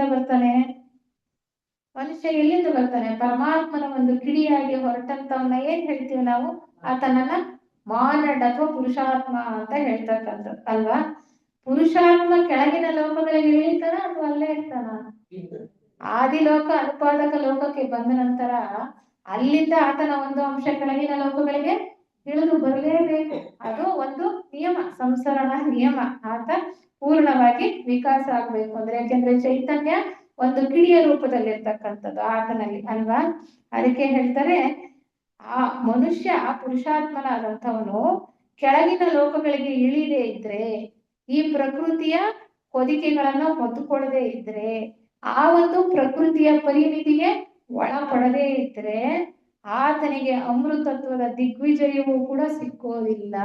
ಅಂದ್ರೆ ಆ ಒಂದು ಪರಮಾತ್ಮ ಚೈತನ್ಯದ ಅಂಶ ಪುರುಷಾತ್ಮನ ಒಂದು ಅಂಶ ಕೆಳಗಿಳಿದು ಬರುತ್ತಾ ಜೀವಾತ್ಮನಾಗಿ, ಜೀವಾತ್ಮನ ಒಂದು ಅಂಶ ಇನ್ನೂ ಕೆಳಗಿನ ಲೋಕಗಳಿಗೆ ಅಂದ್ರೆ ಅರೂಪ ಮನೋಲೋಕ, ಕಾಮಲೋಕ, ಸ್ಥೂಲ ಲೋಕಗಳಿಗೆ ಇಳಿದು ಬರ್ತಾ ದೇಹಾತ್ಮನಾಗಿ ಭೂಮಿಯ ಮೇಲೆ ಜನ್ಮವನ್ನ ಪಡ್ಕೊಳ್ತಾ ಇಲ್ಲಿ ಅನುಭವಗಳನ್ನ ಪಡ್ಕೊಳ್ಳೋದಿದೆಯಲ್ಲ, ಈ ಪ್ರಕೃತಿಯಲ್ಲಿ ಈ ಒಂದು ಭ್ರಾಂತಿಯ ಪ್ರಪಂಚ, ಪ್ರಕೃತಿಯ ಗಾಢ ಬಂಧನಕ್ಕೆ ಒಳಗಾಗಿರ್ತಾನಲ್ಲ, ಇಲ್ಲಿ ಆತ ಅನುಭವವನ್ನ ಪಡ್ಕೊಳ್ದೇ ಇದ್ರೆ, ಇಲ್ಲಿ ಕೆಳಗಿನ ಲೋಕಗಳಲ್ಲಿ ಜಯಿಸದೇ ಇದ್ರೆ ಆತ ಒಂದು ಆ ಉನ್ನತ ಪ್ರಜ್ಞಾವಲಯದ ಸವಿಯನ್ನು ಕೂಡ ಸವಿಯೋದಕ್ಕೆ ಆಗೋದಿಲ್ಲ ಅನ್ನುವಂಥ ಅರ್ಥದಲ್ಲಿ. ಅಂದ್ರೆ ಆ ಪರಮಾತ್ಮ ಚೈತನ್ಯದ ಒಂದು ಅಂಶ ಪುರುಷಾತ್ಮನಾಗಿ ಹೊರಹೊರಟಂತವನು ಆತನ ಒಂದು ಅಂಶ ಕೆಳಗಿಳಿದು ಬರ್ತಾ ಭೂಮಿಯವರೆಗೆ, ಸ್ಥೂಲ ಲೋಕದವರೆಗೆ ಇಲ್ಲಿ ಇಳಿದು ಬರ್ತಾ ಇಲ್ಲಿ ಪಡ್ಕೊಂಡಂತಹ ಅನುಭವಗಳಿಂದ ಹಂತ ಹಂತವಾಗಿ ಮತ್ತೆ ಮತ್ತೆ ಮೇಲೆ ಏರ್ತಾ ಆತ ನಿರ್ವಾಣ ಲೋಕವನ್ನ ತಲುಪುತ್ತಾನೆ, ಮತ್ತೆ ಹೋಗಿ ತನ್ನ ಸ್ವಸ್ಥಾನಕ್ಕೆ ತಲುಪುತ್ತಾನೆ ಅನ್ನುವಂಥ ವಿಚಾರವನ್ನು ಹೇಳ್ತಾರೆ. ಅದಕ್ಕೆ ಈ ಬಂಧನಕ್ಕೆ ಒಳಗಾಗಲೇಬೇಕು, ಭೂಮಿ ಮೇಲೆ ಬರ್ಲೇಬೇಕು. ಇದೇ ಕರ್ಮಭೂಮಿ ಅಂತ ಹೇಳೋದಲ್ವ, ಕರ್ಮಭೂಮಿ. ಇಲ್ಲೇ ನಾವು ಕರ್ಮ ಕಟ್ಕೊಳ್ಳೋದು ಇಲ್ಲ, ಕಳ್ಕೊಳ್ಳೋದು ಇಲ್ಲ, ಎಲ್ಲ ಇಲ್ಲಿ ಬರ್ಲೇಬೇಕು ಅನ್ನುವಂತ ರೀತಿಯಲ್ಲಿ. ಅಂದ್ರೆ ಆ ಪ್ರಕೃತಿಯ ಬಂಧನಕ್ಕೆ ಒಳಗಾಗ್ತಾನೆ. ಆ ಎಲ್ಲ ದುಃಖವೂ ಕೂಡ ಈ ಒಂದು ಸಂಸರಣೆಯ ವಿಕಾಸದ ಒಂದು ಭಾಗನೇ. ಅದೆಲ್ಲವನ್ನು ಜಯಿಸ್ಕೊಂಡು ಅಲ್ಲಿ ತನ್ನ ಸಾಮರ್ಥ್ಯವನ್ನ ಪಡ್ಕೊಳ್ತಾ ಹೋದಾಗ್ಲೇ ಆತ ವಿಜಯವನ್ನು ಕೂಡ ಸಾಧಿಸ್ತಕ್ಕಂಥದ್ದು. ಅಂದ್ರೆ ಅವರೋಹಣವಾಗಿ ಕೆಳಗಿಳಿದು ಬಂದಂತಹ ಆ ಒಂದು ಚೈತನ್ಯ ಮತ್ತೆ ಆರೋಹಣದಲ್ಲಿ ಅಲ್ಲಿಗೆ ಹೋಗಿ ಸೇರ್ತಕ್ಕಂಥದ್ದು. ಈ ಕೊನೆಯ ಹಂತದಲ್ಲಿ ಆಗತಕ್ಕಂತಹ ಬದಲಾವಣೆಗಳು, ಅಲ್ಲಿ ನಡೀತಕ್ಕಂತಹ ಒಂದು ವಿದ್ಯಮಾನಗಳು, ಆ ಒಂದು ಭಾವ ಅವೀಚಿ ಅಂತಕ್ಕಂತಹ ಅತ್ಯಂತ ಏಕಾಂಗಿತನದ ಒಂದು ಭಾವ ಆತನನ್ನ ಕಾಡ್ತಕ್ಕಂಥದ್ದು ಎಲ್ಲವೂ ಕೂಡ ಈ ಒಂದು ಹಂತದಲ್ಲಿ ನಡೆಯುತ್ತೆ ಅನ್ನುವಂಥದ್ದನ್ನ ನಮ್ಗೆ ಇಲ್ಲಿ ಹೇಳ್ತಾ ಹೋಗ್ತಾರೆ.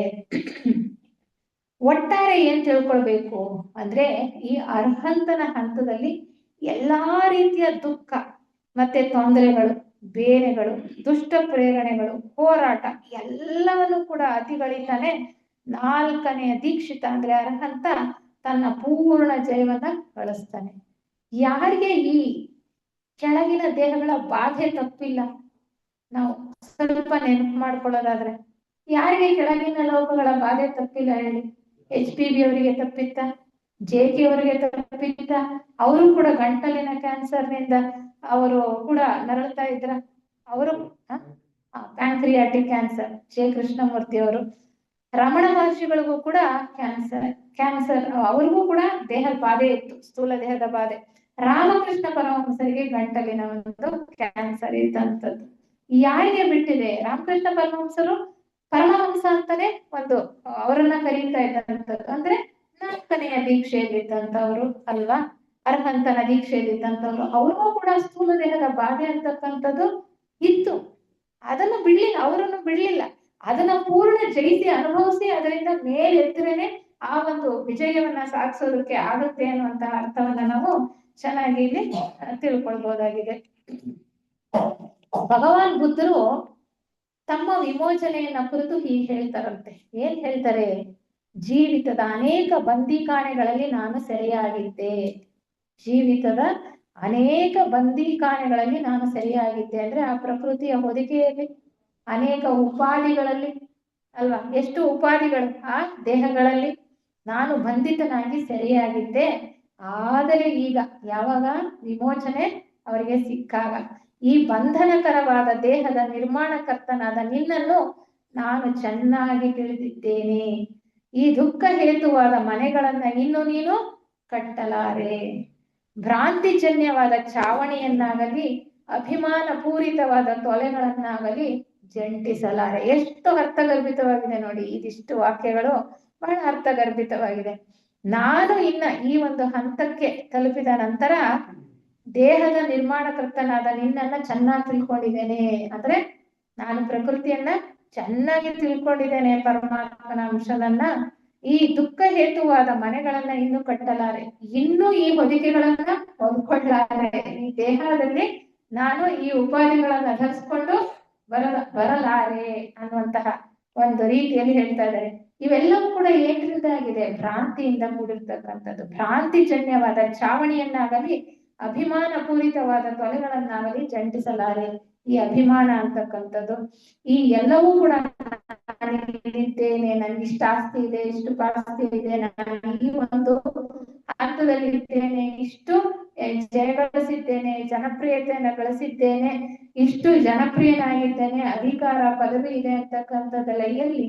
ಈ ಕೆಳಗಿನ ಲೋಕಗಳಲ್ಲಿ, ಈ ದೇಹಗಳ ಮನಸ್ಥಿತಿಯಲ್ಲಿ ಮಾತ್ರವೇ ಅದಿರ್ತಕ್ಕಂಥದ್ದು. ಅದನ್ನ ಅತಿಗಳಿದು ಅರ್ಹಂತನ ಸ್ಥಿತಿಯಲ್ಲಿ ಇನ್ನ ಮುಂದೆ ಹೋಗ್ತಾ ಆ ನಿರ್ಮಾಣ ಲೋಕದ ಪ್ರಜ್ಞೆಯಲ್ಲಿ ಆತ ಎಚ್ಚೆತ್ತಾಗ ಇನ್ನ ಆತನಿಗೆ ಇವು ಯಾವುವು ಕೂಡ ಮಾಡೋದಿಲ್ಲ ಅನ್ನುವಂತಹ ಒಂದು ಚೆನ್ನಾದಂತಹ ಒಂದು ಅನುಭೂತಿ ಆಗ್ತಕ್ಕಂಥದ್ದು. ಅದಕ್ಕೆ ಹೇಳ್ತಾರೆ, ನಿನ್ನ ಮನೆಯು ಮುರಿದು ಬಿತ್ತು.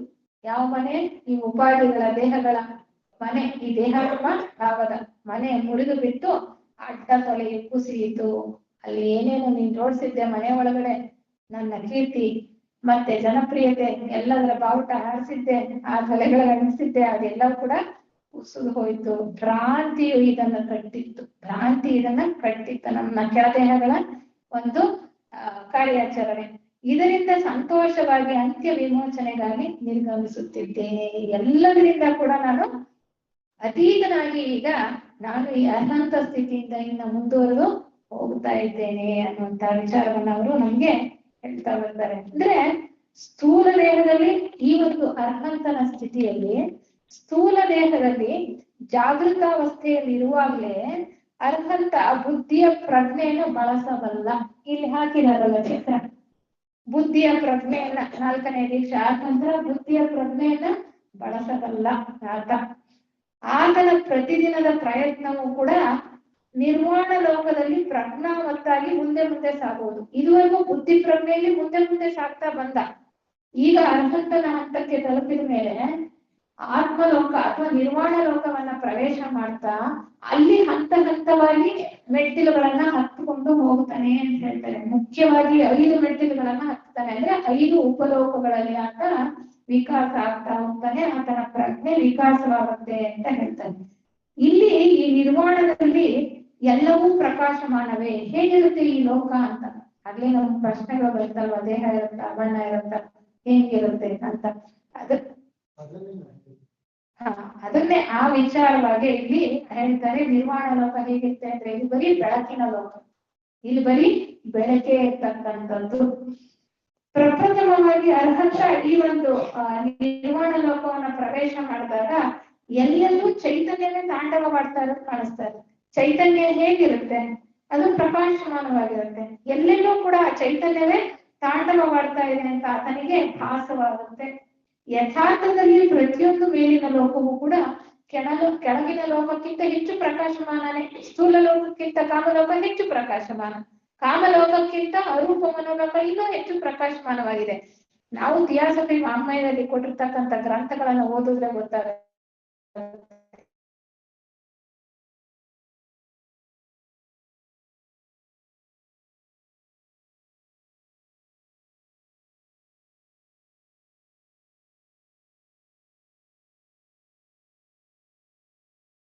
ಮನೋಲೋಕ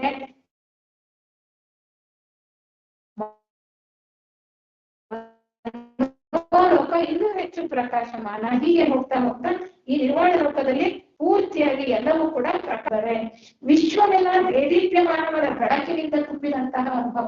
ಆತ ವಿಶ್ವ ಪ್ರಜ್ಞೆಯನ್ನ ಪ್ರವೇಶ ಮಾಡಿದ್ದಾನೆ. ಎಲ್ಲೆಲ್ಲೂ ಕೂಡ ಆ ಚೈತನ್ಯವೇ, ಆ ಬೆಳಕೆ ಕಾಣಿಸ್ತಾ ಇರ್ತಕ್ಕಂಥದ್ದು. ಬುದ್ಧಿ ಪ್ರಜ್ಞೆಯಲ್ಲಿ ಏಕತೆಯ ಅನುಭೂತಿ ಅಂದ್ರೆ ಈ ಒಂದು ಆತ್ಮ ಪ್ರಜ್ಞೆಯಲ್ಲಿ ಎಲ್ಲೆಲ್ಲೂ ಕೂಡ ಆ ಚೈತನ್ಯ ತುಂಬಿದೆ, ದೇದೀಪ್ಯಮಾನವಾಗಿ ಬರ್ತಾ ಇರ್ತಕ್ಕಂತಹ ಅನುಭವ ಇದೆ ಅಂತಕ್ಕಂಥದ್ದು ಗೊತ್ತಾಗುತ್ತೆ.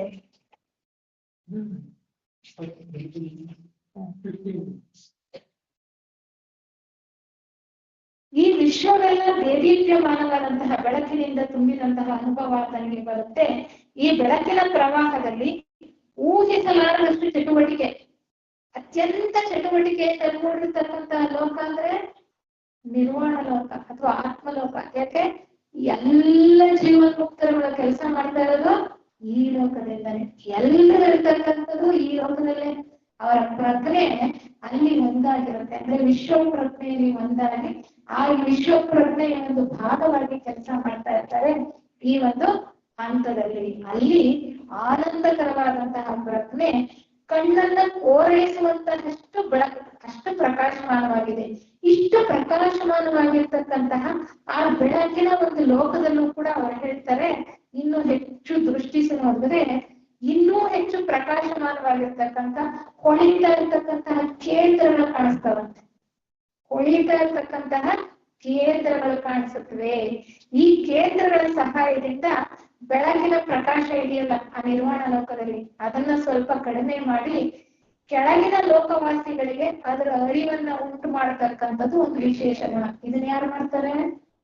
ಜೀವನ್ಮುಕ್ತ ವ್ಯಕ್ತಿಗಳು ಯಾರ್ಯಾರು ಇರ್ತಾರೆ ಅವರು ಈ ಕೆಲಸವನ್ನ ಮಾಡತಕ್ಕಂಥದ್ದು.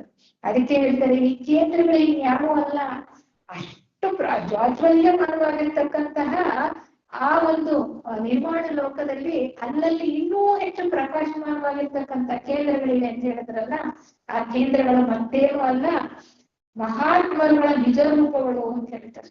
ಜೀವನ್ಮುಕ್ತ ಮಹಾತ್ಮರು ಇರ್ತಾರಲ್ಲ ಅವರ ನಿಜ ರೂಪಗಳು ಯಾವುವು?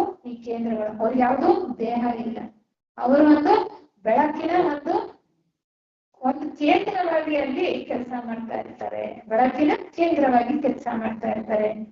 ಈ ಮಹಾತ್ಮರುಗಳ ನಿಜ ರೂಪಗಳು ಯಾರು ಹೇಳಿರ್ತಾರೆ ಅಲ್ಲಿ ಅಂತ ಹೇಳ್ತಾರೆ? ಪ್ರಜಾಪತಿಗಳು, ಅರೂಪ ದೇವತೆಗಳು, ಕರ್ಮ ದೇವತೆಗಳು, ಧ್ಯಾನ ಪ್ರಭುಗಳು, ಬುದ್ಧರು, ಚಿತ್ತರು, ಜೀವನ್ಮುಕ್ತ ಮಹಾತ್ಮರು ಎಲ್ಲರೂ ಕೂಡ ಅಲ್ಲಿಂದನೇ ಕೆಲಸ ಮಾಡ್ತಕ್ಕಂಥದ್ದು. ಎಲ್ಲರೂ ಕೂಡ ಒಂದೊಂದು ಕೇಂದ್ರವಾಗಿ ಆ ಒಂದು ವಿಶ್ವ ಕೇಂದ್ರದಲ್ಲಿ ಅಥವಾ ವಿಶ್ವ ಪ್ರಜ್ಞೆಯಲ್ಲಿ ಒಂದಾಗಿರ್ತಾರೆ. ಆ ನಿರ್ಮಾಣ ಲೋಕದಲ್ಲಿ ಈ ಬೇರೆ ಬೇರೆ ಹಂತದಲ್ಲಿರ್ತಕ್ಕಂಥ ಜೀವನ್ಮುಕ್ತರ ಆಚೆಗೆ ಇನ್ನ ಯಾರು ಹೇಳಿದ್ದಾರೆ ಎಲ್ಲರೂ ಕೂಡ ಒಂದೊಂದು ಕೇಂದ್ರವಾಗಿ ಪ್ರಕಾಶಮಾನವಾಗಿ ಹೊಳೆಯುತ್ತಾ ಇರ್ತಾರೆ ಅನ್ನುವಂತ ಒಂದು ಕಲ್ಪನೆಯನ್ನ ನಮ್ಗೆ ಇಲ್ಲಿ ಅವರು ವಿವರಣೆಯ ಮೂಲಕ ಕೊಡ್ತಾ ಹೋಗ್ತಾರೆ. ಈ ಮಹಾಪ್ರಜ್ಞೆಯನ್ನ ಕುರಿತು ಹೆಚ್ಚು ಯಾವ ರೀತಿ ಅವರು ಒಂದು ರೀತಿ ಅಭಿಪ್ರಾಯವನ್ನ ಪಡ್ತಾರೆ ಅಂದ್ರೆ, ಮಧ್ಯ ಕೇಂದ್ರ ಬಿಂದುವು ಎಲ್ಲೆಲ್ಲೂ ಇದೆ. ಆದರೆ ಅದರ ವೃತ್ತವು ಎಲ್ಲೂ ಇಲ್ಲ. ಈ ಒಂದು ಲೋಕದ ಕೇಂದ್ರ ಬಿಂದು ಕಾಣಿಸ್ತಾ ಇದೆ, ಆದ್ರೆ ಆ ವೃತ್ತಕ್ಕೆ ಪರಿಧಿ ಎಲ್ಲಿದೆ ಎಲ್ಲೂ ಗೊತ್ತಾಗ್ತಾ ಇಲ್ಲ. ಆ ವೃತ್ತನೇ ಇಲ್ಲ, ವೃತ್ತನೇ ಇಲ್ಲ, ಬರೀ ಕೇಂದ್ರನೇ ಕಾಣಿಸ್ತಾ ಇದೆ. ಅಂದ್ರೆ ಅಷ್ಟು ಬೆಳಕಿನ ಒಂದು ಲೋಕ. ಅದು ಎಲ್ಲಿವರೆಗೂ ಹರಡಿದೆ, ಎಷ್ಟು ದೂರ ಹೋಗಿದೆ, ಅದ್ರ ಎಲ್ಲಿದೆ ಅನ್ನೋದು ಗೊತ್ತಾಗೋದಕ್ಕೆ ಸಾಧ್ಯ ಇಲ್ಲ. ಈಗಲೂ ಕೂಡ ವೈಜ್ಞಾನಿಕವಾಗಿ ಹೇಳ್ತಿರ್ತಾರಲ್ಲ ನಿರ್ದೇಶಕರ ಉಪನ್ಯಾಸಗಳಲ್ಲಿ, ಈಗಲೂ ಕೂಡ ವಿಸ್ತಾರ ಆಗ್ತಾನೆ ಇದೆ ಆ ಪ್ರಪಂಚ, ವ್ಯಕ್ತ ಪ್ರಪಂಚ ಇನ್ನೂ ಕೂಡ ವಿಸ್ತಾರ ಆಗ್ತಾನೆ ಇದೆ ಆ ವಿಶ್ವ ಪ್ರಜ್ಞೆಯಲ್ಲಿ ಅಂತ. ಇರ್ಲಿ, ಅದನ್ನ ಪಡ್ಕೊಂಡಿರ್ತಕ್ಕಂತ ದೀಕ್ಷಿತನಿಗೆ ತಾನು ಯಾರು ಅಂತಕ್ಕಂಥ ಅರಿವು ಆಗ್ಲೂ ಇರುತ್ತೆ. ಅಂದ್ರೆ ಈ ಒಂದು ಹಂತದಲ್ಲಿ ವಿಶ್ವ ಪ್ರಜ್ಞೆಯಲ್ಲಿ ಒಂದಾಗಿರ್ತಾನೆ. ಅರ್ಹಂತನ ಒಂದು ಸ್ಥಿತಿಗೆ ಬರುವಾಗ ಆ ನಿರ್ವಾಣ ಲೋಕದ ಬೆಳಕಿನಲ್ಲಿ ಸೇರ ಹೋಗಿರ್ತಾನೆ. ಆದ್ರೆ ತನ್ನ ಅರಿವು ಅವನಿಗೆ ಇದ್ದೇ ಇರುತ್ತೆ, ಬೇರೆ ಅಂತ ಅಲ್ಲ. ಆ ಒಂದು ಒಟ್ಟಾದ ಲೋಕದಲ್ಲಿ, ಆ ಒಟ್ಟಾದ ಪ್ರಜ್ಞೆಯಲ್ಲೇ ಆತ ಯಾರು ಅಂತಕ್ಕಂಥ ಅರಿವು ಕೂಡ ಇರುತ್ತೆ ಅನ್ನೋದನ್ನ ಹೇಳ್ತಾರೆ. ಆತನಿಗೆ ಮೊದಲಿನಿಂದಲೂ ಉಂಟಾದಂತಹ ಅನುಭವಗಳ ನೆನಪು ಕೂಡ ಇರುತ್ತೆ. ಇದುವರೆಗೂ ಈ ಒಂದು ಪಥದಲ್ಲಿ ಏನೇನು ಅನುಭವಗಳನ್ನ ಗಳಿಸ್ಕೊಂಡು ಬಂದಿರ್ತಾನೆ, ಏನೇನ್ ನೆನಪಿದೆ ಎಲ್ಲವೂ ಕೂಡ ಇರುತ್ತೆ. ಆದಾಗ್ಯೂ ಕೂಡ ನಾನು ಎಂಬ ಆತನ ಅರಿವು ಹೆಂಗಿರುತ್ತೆ ಅಂತ ಹೇಳ್ತಾರೆ. ನಾನು ಅನ್ನೋದು ಎಷ್ಟು ವಿಸ್ತಾರವಾಗಿರುತ್ತೆ. ನಮಗ್ ನಾನು ಅನ್ನೋದು ನಮ್ಮ ಈ ದೇಹಕ್ಕೆ ಅಷ್ಟೇ ಸೀಮಿತವಾಗಿರ್ತಕ್ಕಂಥದ್ದು. ಅಲ್ಲಿ ಹೇಳ್ತಾರೆ ನಾನು ಎಂಬ ಆತನ ಅರಿವು ಈ ಸಮಸ್ತ ಪ್ರಪಂಚವನ್ನೆಲ್ಲಾ ಹಿಂಬುಗೊಂಡಿರುವಷ್ಟು ವಿಸ್ತಾರವಾಗಿ ಪ್ರಸರಿಸಿರುತ್ತದೆ. ನಾನು ಅಂತಕ್ಕಂಥದ್ದೇನು ಪೂರ್ಣ ವಿಶ್ವವನ್ನೆಲ್ಲ ಆವರಿಸಿರುತ್ತೆ. ಅಂದ್ರೆ ವಿಶ್ವವೇ ನಾನು ಅಂತಕ್ಕಂಥ ಒಂದು ಭಾವ ಅಲ್ಲಿ ಆತನಿಗೆ ಬರ್ತದೆ. ಅವಾಗ ಭೇದ ಭಾವ ಎಲ್ಲಿರುತ್ತೆ, ಪ್ರತ್ಯೇಕತೆಗೆ ಅವಕಾಶನೇ ಇಲ್ಲ. ನಾನು ಬೇರೆ ನೀನು ಬೇರೆ ಅನ್ನುವ ದೃಷ್ಟಿ ಬರೋದೇ ಇಲ್ಲ. ಅಲ್ಲಿ ವಿಶೇಷವಾಗಿ ಆ ಭಾವವೆಲ್ಲ ಕರಗು ಹೋಗಿರುತ್ತೆ ಅಂತ ಹೇಳ್ತಾರೆ. ಆ ರೀತಿ ಒಂದು ಒಟ್ಟು ಪ್ರಜ್ಞೆಯಲ್ಲಿ ಆತನ ಪ್ರಜ್ಞೆ ಇದ್ರೂ ಕೂಡ ಒಂದು ಕೇಂದ್ರವಾಗಿ ಪ್ರಜ್ವಲಿಸ್ತಾ ಇರ್ತಾನೆ. ಒಟ್ಟು ಪ್ರಜ್ಞೆ ಆ ನಿರ್ವಾಣ ಲೋಕದ ಒಂದು ಪ್ರಕಾಶಮಾನದಲ್ಲಿ ಈತ ಕೂಡ ಒಂದು ಬೆಳಕಿನ ಕೇಂದ್ರ ಆಗಿರ್ತಾನಲ್ವಾ. ಅದಕ್ಕೆ ಹೇಳ್ತಾರೆ ಆ ಸ್ಥಿತಿಯಲ್ಲೂ ಕೂಡ ಆತ್ಮನಿಗೆ ಒಂದು ವಿಧವಾದಂತಹ ಅತಿ ಸೂಕ್ಷ್ಮವಾದ ಆವರಣ ಇರುತ್ತೆ, ಅತಿ ಸೂಕ್ಷ್ಮವಾದಂತಹ ಆವರಣ ಇರುತ್ತೆ. ಆ ನಿರ್ವಾಣಿಗೆ ತಾನು ಈ ಇಡೀ ಲೋಕದ ಪ್ರತಿಯೊಂದು ಪ್ರದೇಶದಲ್ಲೂ ಇದ್ದಂತೆ ಭಾಸವಾಗುತ್ತೆ. ಎಲ್ಲೆಲ್ಲೂ ನಾನೇ ಇದ್ದೀನಿ, ಎಲ್ಲಿ ನೋಡಿದ್ರು ನಾನೇ, ಎಲ್ಲೆಲ್ಲೂ ಅದೇ ಚೈತನ್ಯನೇ. ಅಲ್ಲಿ ಕಾಣಿಸ್ತಕ್ಕಂಥದ್ದು ಬೇರೆ ಏನೂ ಇಲ್ಲ, ರೂಪ ಇಲ್ಲ, ಬಣ್ಣ ಇಲ್ಲ, ಏನೂ ಇಲ್ಲ. ಅಲ್ಲಿ ಬರೀ ಚೈತನ್ಯವೇ ಕಾಣಿಸ್ತಾ ಇರ್ತಕ್ಕಂಥದ್ದು, ಬೆಳಕೆ ಕಾಣಿಸ್ತಾ ಇರ್ತಕ್ಕಂಥದ್ದು. ಅದು ಎಲ್ಲೆಲ್ಲೂ ಇದೆ ಅನ್ನುವಂಥದ್ದನ್ನ ಆತ ಅನುಭವಕ್ಕೆ ಪಡ್ಕೊಳ್ತಾನೆ. ಆದ್ರೆ ಆತ ಎಲ್ಲಿ ಬೇಕಾದ್ರೂ ತನ್ನೊಳಗಡೆ ಗಮನವನ್ನ ನೆಟ್ಟಾಗ, ಈ ಪ್ರಜ್ಞಾ ಕೇಂದ್ರವಾಗಿರ್ತಾನಲ್ಲ ಒಂದೊಂದು ಕೇಂದ್ರವಾಗಿ, ಆತನ ಪ್ರಜ್ಞೆ ಅಥವಾ ಆತನ ಗಮನ ಎಲ್ಲಾದ್ರೂ ಒಂದ್ ಕಡೆ ನೆಲೆಸಿದ ತಕ್ಷಣ ಆ ಕೇಂದ್ರದಲ್ಲಿ ಚೈತನ್ಯವು ತಗ್ಗಿ ತಾತ್ಕಾಲಿಕವಾದ ದೇಹದಂತೆ ಪರಿವರ್ತನೆಗೊಳ್ಳುತ್ತದೆ. ನೋಡಿ, ನಾವೀಗ ಅನ್ಕೊಳ್ತಿದ್ವಲ್ಲ, ಸ್ಥೂಲ ದೇಹ ಆತನಿಗಿರುತ್ತಾ, ಬೇರೆ ದೇಹಗಳಿರುತ್ತಾ, ಈ ಒಂದು ಅರ್ಹಂತನ ಸ್ಥಿತಿಯನ್ನ ತಲುಪದ ಮೇಲೆ ಅವ್ರು ಹೇಗಿರ್ತಾರೆ ಅಂತ. ಬೆಳಕಿನ ಕೇಂದ್ರಗಳಾಗಿರ್ತಾರೆ. ಆದ್ರೆ ಯಾವಾಗ ಕೆಳಗಿನ ಲೋಕಗಳಲ್ಲಿ ಅವರಿಗೆ ಕೆಲಸ ಇರುತ್ತೋ, ಎಲ್ಲಿ ಅವರ ಸಹಾಯ ಹಸ್ತವನ್ನ, ಅವರ ಅನುಗ್ರಹ ಶಕ್ತಿಯನ್ನ ವರ್ಷಿಸಬೇಕಾಗಿರುತ್ತೋ, ಆಗ ಅವರು ಸ್ವಲ್ಪ ಆ ಕಡೆ ಗಮನ ಹರಿಸಿದ್ರೂ ಸಾಕು, ಯಾವ ಲೋಕದಲ್ಲೂ ಬೇಕಾದ್ರೂ ಕ್ಷಣಾರ್ಧದಲ್ಲಿ ಅವರು ತಮ್ಮ ಒಂದು ರೂಪವನ್ನ ಕಟ್ಕೊಳ್ತಕ್ಕಂತ ಶಕ್ತಿ ಇರುತ್ತೆ. ಅಲ್ಲಿ ಬಂದು ಅವರು ತಮ್ಮ ಸೇವಾ ಕಾರ್ಯವನ್ನ ಮಾಡ್ತಕ್ಕಂಥದ್ದು. ಇದು ಹೇಗೆ ಅಂದ್ರೆ, ಇಷ್ಟೆಲ್ಲ ನಮ್ಗೆ ಅವ್ರ ವಿವರಣೆ ಕೊಡ್ತಾ ಇದ್ರು ಕೂಡ ಅವ್ರು ಹೇಳ್ತಾರೆ ಇದು ಅನಿರ್ವಚನೀಯವಾದದ್ದು, ನಮಗೆ ಅರ್ಥ ಮಾಡ್ಕೊಳ್ಳೋದು ಬಹಳ ಕಷ್ಟ. ಯಾಕೆಂದ್ರೆ ನಮಗಂತೂ ಇನ್ನೂ ಅರ್ಥ ಆಗಲ್ಲ. ಯಾಕೆಂದ್ರೆ ನಾವಿರೋದೇ ಮನಸ್ಸಿನ ಹಂತದಲ್ಲಿ, ಮನಸ್ಸಿನ ಹಂತ ಬಿಟ್ಟು ನಾವಿನ್ನು ಮೇಲೆ ಇಲ್ಲ. ಮತ್ತೆ ಮಹಿಮಾನ್ವಿತವಾದದ್ದು ಯೋಗ ದೃಷ್ಟಿ ಇತ್ತಂತ ಅಲ್ಲಿ ಹೇಳ್ಬಿಟ್ರೆ ಹೇಳ್ತಾ ಇದಾರೆ. ನಮ್ಗೆ ಎಷ್ಟು ಅರ್ಥ ಆಗ್ಬೋದು, ಎಷ್ಟು ಅರ್ಥ ಆಗುತ್ತೋ ಅಷ್ಟು ಅರ್ಥ ಮಾಡ್ಕೊಳ್ಳೋ ಪ್ರಯತ್ನ ಮಾಡ್ಬೋದು ಅಷ್ಟೇ. ಏಕೆಂದ್ರೆ ಅವ್ರು ಹೇಳ್ತಾರೆ, ಬಹಳ ಸ್ಪಷ್ಟವಾಗಿ ಹೇಳ್ತಾರೆ, ಸ್ಥೂಲ ಮೆದುಳಿನ ಗ್ರಹಣ ಶಕ್ತಿಗೆ, ನಾವಿನ್ನೂ ಸ್ಥೂಲ ದೇಹದಲ್ಲಿ ಇರೋದು, ಸ್ಥೂಲ ದೇಹದ ಸ್ಥೂಲ ಮೆದುಳಿನ ಗ್ರಹಣ ಶಕ್ತಿಗೆ ನಿರ್ಮಾಣದ ದಿವ್ಯತೆಯು ಅತೀತವಾಗಿರುತ್ತದೆ. ನಿರ್ವಾಣ ಲೋಕದ ದಿವ್ಯತೆ ಅಂತಕ್ಕಂಥದ್ದು ನಮಗೆ ಕಲ್ಪಿಸ್ಕೊಳ್ಳೋದಕ್ಕೂ ಸಾಧ್ಯ ಇಲ್ಲ, ಅದು ಅತೀತವಾಗಿರ್ತಕ್ಕಂಥದ್ದು ಅನ್ನುವಂಥದ್ದನ್ನ ನಮ್ಗೆ ಇಲ್ಲಿ ಹೇಳ್ತಾ ಹೋಗ್ತಾರೆ. ಅರ್ಹಂತ ಈ ಒಂದು ಹಂತದಲ್ಲಿ ಇನ್ನೂ ಬಂಧಗಳನ್ನ ಕಳ್ಕೊಳ್ಬೇಕಾಗಿದೆ. ಎಷ್ಟು ಬಂಧಗಳನ್ನು ಕಳ್ಕೋಬೇಕು? 10 ಬಂಧಗಳಲ್ಲಿ ಬರೀ 5 ಕಳ್ಕೊಂಡಿರೋದು ಇನ್ನು 5 ಬಂಧಗಳನ್ನ ಕಳ್ಕೊಳ್ಬೇಕು. ನೋಡಿ, ಇಂಥ ಉನ್ನತ ಸ್ಥಿತಿಗೆ ಏರಿದ ಮೇಲೂ, ಆ ಒಂದು ನಿರ್ವಾಣದ ಪ್ರಜ್ಞೆಯಲ್ಲಿ ಆತ ಪ್ರವೇಶವನ್ನ ಮಾಡಿದ ಮೇಲೂ ಆತನು ಒಂದು ಪ್ರಜ್ಞಾ ಕೇಂದ್ರವಾಗಿ ಬೆಳಗ್ತಕ್ಕಂಥ ಒಂದು ಸ್ಥಿತಿಯಲ್ಲೂ ಒಂದು ಆವರಣ ಇದೆ ಅಂತ ಅಲ್ವಾ? ಅಲ್ಲಿ ಇನ್ನೂ 5 ಬಂಧಗಳನ್ನ ಆತ ಕಳ್ಕೊಳ್ಬೇಕಾಗಿದೆ. ಏನು ಅಂದ್ರೆ ರೂಪರಾಗ. ಅಂದ್ರೆ ಯಾವುದೇ ಒಂದು ಸುಂದರವಾದ ರೂಪಕ್ಕೆ ಆಕರ್ಷಿತನಾಗ್ತಕ್ಕಂಥದ್ದು. ಬರೀ ಆಕರ್ಷಣೆ ಅಲ್ಲ, ರೂಪಗಳಿಗೆ ಆಕರ್ಷಣೆ ವಿಕರ್ಷಣೆ ಅಂತಕ್ಕಂಥದ್ದು. ಅಂದ್ರೆ ಆ ರೂಪಗಳಲ್ಲಿ ತಾನು ಇರ್ಬೇಕು ಅಂತಕ್ಕಂಥದ್ದು, ಅಥವಾ ಆ ರೂಪಗಳ ಒಂದು ಅಭಿಲಾಷೆ, ಅಭಿಮಾನ ಅನ್ನುವಂಥದ್ದನ್ನ ಕೂಡ ಆತ ಬಿಡಬೇಕಾಗತ್ತೆ. ಅಸ್ತಿತ್ವದಲ್ಲಿ ಇರ್ಬೇಕು ಅಂದ್ರೆ ಯಾವುದೋ ಒಂದು ರೂಪದಲ್ಲಿ ಇರ್ಬೇಕಲ್ವ? ಅಸ್ತಿತ್ವದಲ್ಲಿ ನಾನು ಇರ್ಬೇಕು ಅಂದ್ರೆ ನಾನು ಎಲ್ಲೋ ಇನ್ನ ಒಂದ್ ಸ್ವಲ್ಪ ಇರ್ಬೋದೇನೋ ಅನ್ನೋ ಹಾಗೆ. ಅಂದ್ರೆ ಅಸ್ತಿತ್ವದಲ್ಲಿ ಇರ್ಬೇಕು ಅಂದ್ರೆ ಆ ರೂಪರಾಗ ಅಂತಕ್ಕಂಥದ್ದು ಬೇಕು, ಇರುತ್ತೆ. ಆ ರೂಪರಾಗವನ್ನ ಬಿಟ್ಟಾಗ ಮಾತ್ರ ಆತ ಪೂರ್ತಿ ಆ ಒಂದು ಬಂಧವನ್ನ ಕಳಿಸ್ಕೊಳ್ತಾನೆ ಅಂತ. ಸ್ವರ್ಗಲೋಕದ ಸುಖವನ್ನು ಕೂಡ ಆತ ತ್ಯಜಿಸ್ತಾನೆ. ಸ್ವರ್ಗಲೋಕ ಅಂದ್ರೆ ಎಲ್ಲಿರೋದು?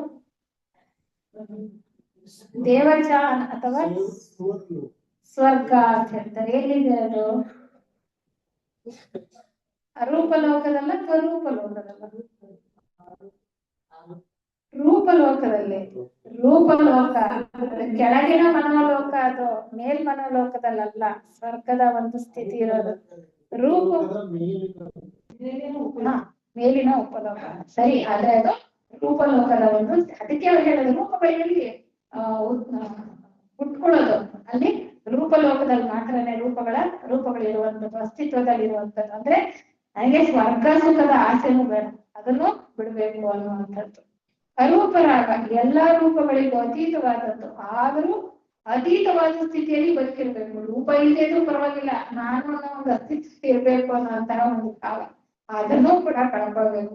ಇವನ್ನೆಲ್ಲ ನಾವು ಬಹಳ ವಿವರಣೆಯನ್ನ ಕೊಡೋದಕ್ಕೆ ಸಾಧ್ಯ ಇಲ್ಲ. ಯಾಕೆಂದ್ರೆ ಎಷ್ಟು ಸೂಕ್ಷ್ಮವಾಗಿ ಸಂಕ್ಷಿಪ್ತವಾಗಿ ನಾವು ತಿಳ್ಕೊಂಡಿರ್ತೀವಿ ಅಷ್ಟು ಮಾತ್ರ ಹೇಳೋದಕ್ಕೆ ಸಾಧ್ಯ. ಅಂದ್ರೆ ಆ ಅರೂಪವಾದ ಅತೀತವಾದ ಸ್ಥಿತಿಯಲ್ಲೂ ಕೂಡ ತನ್ನ ಅಸ್ತಿತ್ವ ಇರಬೇಕು ಅಂತ ಬಯಸ್ತಕ್ಕ, ಅದು ಕೂಡ ಹೋಗ್ಬೇಕು. ಅದು ಒಂದು ಬಂಧವೇ ಅಂತ ಹೇಳ್ತಾರೆ. ಮಾನೋ ಅಹಂಭಾವ, ಅಹಂಕಾರ ಅನ್ನೋದು ಬಿಡುತ್ತಾ ಮನುಷ್ಯನಿಗೆ. ನೋಡಿ ಎಲ್ಲಿ ತನಕ ಹಿಮ್ಮೆಟ್ಟು ಬರ್ತಾ ಇದೆ. 4ನೇ ದೀಕ್ಷೆ ಪಡ್ಕೊಂಡು ಅರಹಂತನ ಸ್ಥಿತಿಯಲ್ಲಿದ್ದಾಗ್ಲೂ ಅದು ಇನ್ನ ಬಿಟ್ಟು ಹೋಗಿರೋದು. ಅಲ್ಲಿಂದ ಮುಂದೆ ಹೋಗೋ ಸಮಯದಲ್ಲಿ ಆ ಒಂದು ಹಂತದಲ್ಲಿ ಮಾತ್ರ ಅದನ್ನ ಪೂರ್ತಿಯಾಗಿ ಕಳ್ಕೊಳ್ಳೋದಕ್ಕೆ ಸಾಧ್ಯ. ಅಹಂಭಾವ, ತಾನು ತಿಳ್ಕೊಂಡಿದ್ದೀನಿ, ಆಧ್ಯಾತ್ಮಿಕ ಅಹಂಭಾವ ಅಂತ ಮೌನವಾಣಿನಲ್ಲಿ ಬಹಳ ಚೆನ್ನಾಗಿರ್ತಾರೆ. ಆ ಒಂದು ಹಂತವನ್ನ ಹತ್ತಿರ್ತಕ್ಕಂಥವ್ರಿಗೆ ಬೇರೆ ಯಾವ್ದು ವಿಚಾರದಲ್ಲೂ ಅಹಂಕಾರ ಇರಲ್ಲ. ಆದ್ರೆ ತಿಳ್ಕೊಂಡಿದ್ದೀನಿ ಅನ್ನುವಂತ ಅಹಂಕಾರ ಇರುತ್ತಲ್ಲ, ಅದಿನ್ನೂ ಇರುತ್ತೆ. ಅಥವಾ ನಾನು ಅನ್ನೋ ಒಂದು ಅರಿವಿರುತ್ತಲ್ಲ, ಅಲ್ಲಿ ತನಕ ಅಹಂಭಾವ ಇರುತ್ತೆ. ಬಹಳ ಚೆನ್ನಾಗಿ ಒಂದು ಪದನ ಉಪಯೋಗಿಸ್ತಾರೆ ಮೌನವಾಣಿನಲ್ಲಿ, ಅರಿವಿಲ್ಲದ ಸ್ಥಿತಿ. ಅರಿವಿಲ್ಲದ ಸ್ಥಿತಿಗೆ ಏರ್ಬೇಕು, ಆಗ ಮಾತ್ರ ಮುಕ್ತಿ. ನಾನು ಇದ್ದೀನಿ ಅನ್ನೋ ಅರಿವು ಇರಬಾರ್ದು, ಅರಿವಿಲ್ಲದ ಸ್ಥಿತಿ. ಆ ಸ್ಥಿತಿಯನ್ನ ತಾನು ಹತ್ತಿದ್ರೆ ಮಾತ್ರ ಇನ್ನ ಮುಂದಕ್ಕೆ ಹೋಗೋದಕ್ಕೆ ಸಾಧ್ಯ. ಅರಹಂತನ ಸ್ಥಿತಿ ಕಳ್ಕೊಳ್ಬೇಕಾಗಿರ್ತಕ್ಕಂತಹ ಮತ್ತೊಂದು ಬಂಧ ಏನಪ್ಪಾ ಅಂದ್ರೆ ಉದ್ದಚ್ಚ. ಉದ್ದಚ್ಚ ಅಂದ್ರೆ ಮುಂಗೋಪ, ಉದ್ವೇಗ, ಸಿಡುಕು ಸ್ವಭಾವ. ಈ ಸಿಡುಕು ಸ್ವಭಾವ ಈಗಲೇ ಕಳ್ಕೊಂಡ್ಬಿಡ್ತೀನಿ ನಾನು ಈ ಹಂತದಲ್ಲೇ ಅಂದ್ರೆ ಏನ್ ಪ್ರಯತ್ನ ಪಟ್ರು ಸಾಧ್ಯ ಇಲ್ಲ, ಅದ್ ನಮ್ ಬಿಡಲ್ಲ. ಅದಿನ್ನೂ ಕೂಡ ನಮ್ಮನ್ನ ಎಲ್ಲಿ ತನಕ 4ನೇ ದೀಕ್ಷೆ ಪಡ್ಕೊಂಡ್ಮೇಲೂ ನಮ್ ಹಿಂದೆ ಇರುತ್ತೆ. ಅಲ್ಲಿ ಪೂರ್ತಿಯಾಗಿ ಅದರ ಬೇರನ್ನ ಕಿತ್ತಾಕ್ಬೇಕಾಗಿರೋದು, ಈಗ್ಲೇ ಕಳ್ಕೊಳಕ್ಕೆ ಸಾಧ್ಯ ಇಲ್ಲ ಅಂತ. ಅವಿಚ್ಛ ಅಥವಾ ಅಜ್ಞಾನ. ಈ ನಾನು ಅನ್ನೋದು ಎಲ್ಲಿವರೆಗೂ ಇರುತ್ತೋ ಅಲ್ಲಿ ಅಜ್ಞಾನ ಅನ್ನೋದು ಇರ್ಲೇಬೇಕಲ್ವ? ಆ ನಾನು ಅನ್ನೋದು ಹೋಗೋ ತನಕ ಅಜ್ಞಾನ ಅನ್ನೋದು ಕಳೆಯೋದಕ್ಕೆ ಸಾಧ್ಯ ಇಲ್ಲ. ಹೀಗೆ 5 ಬಂಧಗಳನ್ನ ಅಂತ ಕಳ್ಕೊಳ್ಬೇಕಾಗತ್ತೆ ಅಂತ ಹೇಳ್ತಾ, ಅರ್ಹಂತನ ಒಂದು ಸ್ಥಿತಿ ಅಥವಾ ಅರ್ಹಂತನ ಹಂತದ ಒಂದು ವಿವರಣೆಯನ್ನ ಈ ಗ್ರಂಥದಲ್ಲಿ ಇಷ್ಟು ಕೊಟ್ಟಿರ್ತಕ್ಕಂಥದ್ದನ್ನ ನಾವು ಅರ್ಥೈಸ್ಕೊಳ್ಳೋ ಪ್ರಯತ್ನವನ್ನ ಮಾಡಬಹುದು. ಮುಂದೆ 5ನೇ ದೀಕ್ಷೆ. ಮುಂದೆ 5ನೇ ದೀಕ್ಷೆ ಅಂದ್ರೆ ಅದನ್ನ ಹಿಂದೂ ಸಂಸ್ಕೃತಿಯಲ್ಲಿ ಏನಂತ ಕರಿತೀವಿ? ಜೀವನ್ಮುಕ್ತ ಅಂತ ಕರಿತೀವಿ, ಅಥವಾ ಸಿದ್ಧ ಅಂತ ಹೇಳುವಂಥದ್ದು ಕೆಲವು ಸಾರಿ. ಬೌದ್ಧ ಸಂಪ್ರದಾಯದಲ್ಲಿ ಅಶೇಖ ಅಂತ ಕರೀತಾರೆ.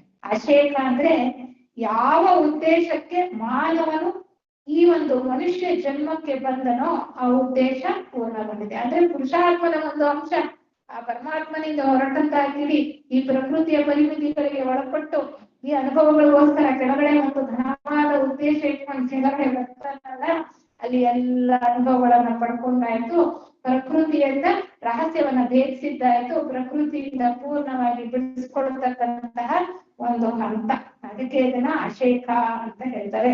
ಮಾನವ ಮಾನವಾತೀತನಾಗ್ತಕ್ಕಂತಹ ಅಂತ. ಮಾನವ ಆಯ್ತು ಇಲ್ಲಿವರೆಗೂ. ಇನ್ನು ಮುಂದೆ ಮಾನವಾತೀತನಾಗ್ತಕ್ಕಂಥದ್ದು ಜೀವನ್ಮುಕ್ತ ಒಂದು ದೀಕ್ಷೆ ಅಥವಾ 5ನೇ ದೀಕ್ಷೆಯನ್ನ ಪಡ್ಕೊಂಡ ನಂತರ ಈ ಜನನ ಮರಣಗಳ ಚಕ್ರದಿಂದ ಸಂಪೂರ್ಣವಾಗಿ ಆತ ಬಿಡುಗಡೆಯನ್ನ ಪಡ್ಕೊಳ್ತಾನೆ. ಅಂದ್ರೆ ವಿಮೋಚನೆಯನ್ನ ಪಡ್ಕೊಳ್ತಾನೆ, ಸ್ವಾತಂತ್ರ್ಯವನ್ನ ಪಡ್ಕೊಳ್ತಾನೆ. ಆದರೆ ಕೆಲವರು ಸ್ವಇಚ್ಛೆಯಿಂದ ದೇಹಗಳನ್ನ ಧರಿಸ್ಕೊಂಡು ಇನ್ನೂ ಅವರು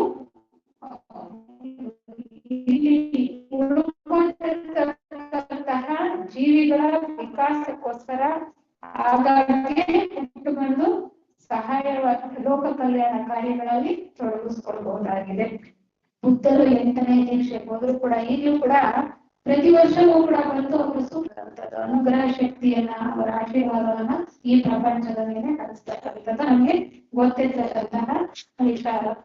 ಇಷ್ಟು ಈ ಜೀವನ್ಮುಕ್ತ ಹಂತಕ್ಕೆ ಏರಿದ ನಂತರ ಅಲ್ಲಿ ಪ್ರತ್ಯೇಕವಾದ ಜೀವನ ಅನ್ನೋದಕ್ಕೆ ಅರ್ಥನೇ ಇಲ್ಲ. ಅಲ್ಲಿ ಯಾವುದು ಪ್ರತ್ಯೇಕವಾದಂತಹ ಜೀವನ ಅಂತಕ್ಕಂಥದ್ದು ಇರಲ್ಲ. ಪರಮಾತ್ಮನ ಮಹಾ ಸಂಕಲ್ಪದಲ್ಲಿ ತನ್ನ ಇಚ್ಛೆಯನ್ನ ಎರಕ ಮಾಡ್ಕೊಂಡಿರ್ತಾನೆ. ಆತನ ಉದ್ದೇಶ ಒಂದೇ, ಏನು? ಪರಮಾತ್ಮನ ಮಹಾ ಸಂಕಲ್ಪದಲ್ಲಿ ಕೆಲಸ ಮಾಡೋದು. ಪರಮಾತ್ಮನ ಇಚ್ಛೆನೇ ಅವರ ಇಚ್ಛೆನೆ. ಅಲ್ಲಿ ಭೇದನೇ ಇಲ್ಲ, ಪ್ರತ್ಯೇಕತೆನೇ ಇಲ್ಲ. ಅಲ್ಲಿ ತನ್ನ ಎಂಟಿಟಿ, ತನ್ನ ಅಸ್ತಿತ್ವ ತನಗೋಸ್ಕರ ಏನೇ ಇಲ್ಲ. ಆ ಈಶ್ವರನ ಒಂದು ಮಹಾ ಸಂಕಲ್ಪದಲ್ಲಿ ತನ್ನ ಇಚ್ಛೆಯನ್ನ ಎರಕ ಮಾಡಿ ಆತ ಇರ್ತಕ್ಕಂಥದ್ದು ಅನ್ನುವಂತ ವಿಚಾರವನ್ನ ನಮ್ಗೆ ಇಲ್ಲಿ ಹೇಳ್ತಾರೆ. ಹೀಗೆ ಆ ಒಂದು ಪದವಿಗೆ ಏರಿರ್ತಕ್ಕಂಥವನು, ಜೀವನ್ಮುಕ್ತ ಪದವಿಗೆ ಏರಿರ್ತಕ್ಕಂಥವನು ಅಂದ್ರೆ 5ನೇ ದೀಕ್ಷೆಯನ್ನ ಪಡ್ಕೊಂಡಿರ್ತಕ್ಕಂಥವನು ಯಾವಾಗ್ಲೂ ಕೂಡ ನಿರ್ವಾಣ ಲೋಕದ ಬೆಳಕಲ್ಲೇ ಇರ್ತಾನೆ. ನಿದ್ರಾ ಕಾಲದಲ್ಲಿ ಸ್ಥೂಲ ದೇಹವನ್ನ ಬಿಟ್ಟಾಗ ಪುರುಷಾರ್ಥವನ್ನು ವಾಸ ಮಾಡ್ತಕ್ಕಂಥ ಅನುಪಾತ ಲೋಕಕ್ಕೆ ಹೋಗ್ತಾನೆ. ಜೀವನ್ಮುಕ್ತ 5ನೇ ದೀಕ್ಷೆಯನ್ನು ಪಡ್ಕೊಂಡ ನಂತರ ಆತ ಪ್ರಜ್ಞಾವತ್ತಾಗಿ ಆತ್ಮಲೋಕದಲ್ಲಿ ಕೆಲಸ ಮಾಡ್ತಾ ಇದ್ರು. ಆತ ನಿದ್ರಾ ಕಾಲದಲ್ಲಿ ಎಲ್ಲ ಹೋಗ್ತಾನೆ?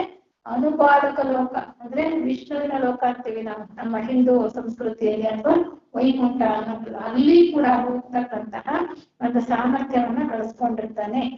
ಆತನ ಪ್ರಜ್ಞೆಯ ಅಂತಸ್ತಿದೆಯಲ್ಲ, ಅದನ್ನ ಮಾತುಗಳಲ್ಲಾಗ್ಲಿ ಮನಸ್ಸಿನ ವಿಚಾರ ಶಕ್ತಿಯಾಗ್ಲಿ ಅದನ್ನ ಪತ್ತೆ ಹಚ್ಚೋದಕ್ಕೆ ಸಾಧ್ಯ ಇಲ್ಲ. ಅದೆಷ್ಟು ಪ್ರಯತ್ನ ಪಟ್ರು, ಎಷ್ಟೇ ವಿವರಣೆ ಕೊಡೋದು ಪ್ರಯತ್ನ ಪಟ್ರು ಆ ಹಂತವನ್ನ ನಾವು ಅನುಭವಿಸಿಲ್ಲ, ಏನಿಲ್ಲ, ಅದರ ರುಚಿ ನೋಡಿಲ್ಲ. ಅದು ನೋಡಿರೋರ್ಗೂ ಇದನ್ನ ವರ್ಣನೆ ಮಾಡೋದಕ್ಕೆ ಸಾಧ್ಯ ಇಲ್ಲ. ಆ ಒಂದು ಸ್ಥಿತಿಯಲ್ಲಿ ಇದ್ದಾಗ ಮಾತ್ರ ಆ ಸ್ಥಿತಿಯನ್ನ ನಾವು ಅನುಭವಕ್ಕೆ ತಂದುಕೊಳ್ಬಹುದು ಅಷ್ಟೇ ಹೊರತು ಬೇರೆ ಯಾವುದು ಕೂಡ ಇಲ್ಲಿ ಸಾಧ್ಯ ಇಲ್ಲ ಅನ್ನುವಂಥದ್ದು. ಹೀಗಾಗಿ ನಾವು ಲಕ್ಷಾಂತರಲ್ಲಿ ಕ್ರೈಸ್ತ ಮತದಲ್ಲಿ ಹೇಳ್ತಾರೆ ಅಂತ ಹೇಳಿದ್ವಲ್ಲ, ವೈಟ್ ಸಂಡೇ, ಪಾಮ್ ಸಂಡೇ ಅಂತ ಅವರು ಒಂದು ಆಚರಣೆಯನ್ನ ಮಾಡ್ತಾರೆ ಅಂತ. ಅದು ಯಾವ ಸಂಕೇತ ಅಂದ್ರೆ ಈ ಒಂದು ಹಂತದಲ್ಲಿ ಜೀವನ್ಮುಕ್ತ ಎಲ್ಲಿರ್ತಾರೆ? ಆತ್ಮಲೋಕದಲ್ಲಿ. ಆತ್ಮಲೋಕ ಯಾರ ವಾಸಸ್ಥಾನ? ಯಾರ ವಾಸಸ್ಥಾನ? ಬ್ರಹ್ಮನ ವಾಸಸ್ಥಾನ ಅಲ್ವಾ? ಅದು 3ನೇ ಶಕ್ತಿ ಪ್ರವಾಹ, ಈಶ್ವರನ 3ನೇ ಶಕ್ತಿ ಪ್ರವಾಹ. 3 ಮುಖಗಳಲ್ಲಿ ಶಕ್ತಿ ಪ್ರವಾಹದಲ್ಲಿ ಕೆಲಸ ಮಾಡ್ತಕ್ಕಂಥದ್ದು ಯಾವ್ಯಾವುದು? ಬ್ರಹ್ಮ, ವಿಷ್ಣು, ಮಹೇಶ್ವರ ಅಲ್ವಾ? ಬ್ರಹ್ಮ 3ನೇ ಶಕ್ತಿ ಪ್ರವಾಹ. ಈಗ ಈ ಒಂದು ಜೀವನ್ಮುಕ್ತ ಸ್ಥಿತಿಯಲ್ಲಿರ್ತಕ್ಕಂತಹ ಅಧ್ಯಾತ್ಮ ಸಾಧಕ ಎಲ್ಲಿರ್ತಾನೆ? ಆ 3ನೇ ಮೂರ್ತಿಯೊಡನೆ ಒಂದಾಗಿರ್ತಾನೆ. ಅಂದ್ರೆ ಆ ಬ್ರಹ್ಮನೊಡನೆ ಒಂದಾಗಿರ್ತಾನೆ. ಯಾಕೆಂದ್ರೆ ಆತ್ಮಲೋಕದಲ್ಲಿ ಇರೋದ್ರಿಂದ ಅಲ್ಲಿ ಆತ ಒಂದಾಗಿರ್ತಾನೆ ಅನ್ನುವಂತಹ ವಿಚಾರವನ್ನ ಹೇಳ್ತಾ ಬರ್ತಾರೆ. ಜೀವನ್ಮುಕ್ತ ಗುರುವಿನ ನೇತೃತ್ವದಲ್ಲಿ ಮಾತ್ರ ಕೆಲಸ ಮಾಡ್ತಾನೆ. ಯಾರು? ಅರ್ಹಂತ ಜೀವನ್ಮುಕ್ತನ ನೇತೃತ್ವದಲ್ಲಿ ಕೆಲಸ ಮಾಡ್ತಾನೆ. ಅಂದ್ರೆ 4ನೇ ದೀಕ್ಷೆಯಲ್ಲಿ ಇದ್ದಾನೆ. ಈಗ ಏನ್ ಮಾಡ್ತಾನೆ? ಸ್ವತಂತ್ರವಾಗಿ ಆತ ಶಿಷ್ಯರನ್ನ ತಗೊಳ್ಳೋದಕ್ಕೆ ಆತನಿಗೆ ಒಂದು ಅರ್ಹತೆ ಬರ್ತಕ್ಕಂಥದ್ದು. ಅಂದ್ರೆ ಜೀವನ್ಮುಕ್ತ ಸ್ಥಿತಿಯನ್ನ ಪಡ್ಕೊಂಡ ನಂತರನೇ ಅವರು ಶಿಷ್ಯರನ್ನ ತಗೊಳ್ಳೋದಕ್ಕೆ ಸಾಧ್ಯ. ಅದಕ್ಕಿಂತ ಮುಂಚೆ ಯಾರು ಕೂಡ ಶಿಷ್ಯರನ್ನಾಗಿ ಯಾರನ್ನು ಕೂಡ ತಗೊಳ್ಳೋದಕ್ಕೆ ಸಾಧ್ಯ ಇಲ್ಲ ಅನ್ನುವಂತ ವಿಚಾರವನ್ನ ನಮ್ಗೆ ಹೇಳ್ತಾ ಹೀಗೆ ಸಾಧಕ 4ನೇ ದೀಕ್ಷೆಯಲ್ಲಿ ನಿರ್ವಾಣವನ್ನ ಪ್ರವೇಶ ಮಾಡ್ತಾನೆ. ಹಂತ ಹಂತವಾಗಿ ಅಲ್ಲಿನ ಉಪಲೋಕಗಳಲ್ಲಿ ಮೇಲೆ ಇರ್ತಾನೆ. ಒಂದೊಂದು ಲೋಕದಲ್ಲಿ ಎಷ್ಟು ಉಪಲೋಕಗಳಿರುತ್ತೆ? 7 ಉಪಲೋಕಗಳಿರುತ್ತೆ. ಆತ್ಮಲೋಕಕ್ಕೆ ಪ್ರವೇಶವನ್ನ ಪಡ್ಕೊಂಡ ನಂತರ ಆ ನಿರ್ವಾಣ ಲೋಕದಲ್ಲಿ ನಿಧಾನವಾಗಿ ಒಂದೊಂದೇ ಉಪಲೋಕಗಳನ್ನ ಹತ್ತುತ್ತಾ 5ನೆಯ ದೀಕ್ಷೆಯಲ್ಲಿ ಆತ ಪರಿಶುದ್ಧನಾದಂತಹ ಆ ಬ್ರಹ್ಮ ಚೈತನ್ಯದಲ್ಲಿ ಒಂದಾಗುತ್ತಾನೆ. ಅಂದ್ರೆ ಆತ್ಮಲೋಕದ 5 ಉಪಲೋಕಗಳನ್ನ ಮೆಟ್ಟಲಾಗಿ ಹತ್ತು ಹೋಗುತ್ತಾ ಆ ಜೀವನ್ಮುಕ್ತ ಸ್ಥಿತಿಯಲ್ಲಿ ಆತ್ಮಲೋಕದ ಒಂದು ಉನ್ನತ ಉಪಲೋಕಗಳಲ್ಲಿ ನೆಲೆಸಿರ್ತಕ್ಕಂತಹ 3ನೆಯ ಶಕ್ತಿ ಪ್ರವಾಹವು ಬ್ರಹ್ಮ ಚೈತನ್ಯದಿಂದ ಒಂದಾಗುತ್ತಾನೆ. ಅಷ್ಟು ವಿಚಾರಗಳನ್ನ ನಾವು ಈ ಗುರುಗಳು ಯೋಗಪಥವು ಅನ್ನುವ ಗ್ರಂಥದಲ್ಲಿ ಅರಹಂತ ಮತ್ತೆ ಜೀವನ್ಮುಕ್ತನ ಸ್ಥಿತಿಯ ಬಗ್ಗೆ ತಿಳ್ಕೊಳ್ಬಹುದಾಗಿದೆ. ನಿಮ್ಮೆಲ್ಲರ ಸಹಕಾರಕ್ಕಾಗಿ ಧನ್ಯವಾದ.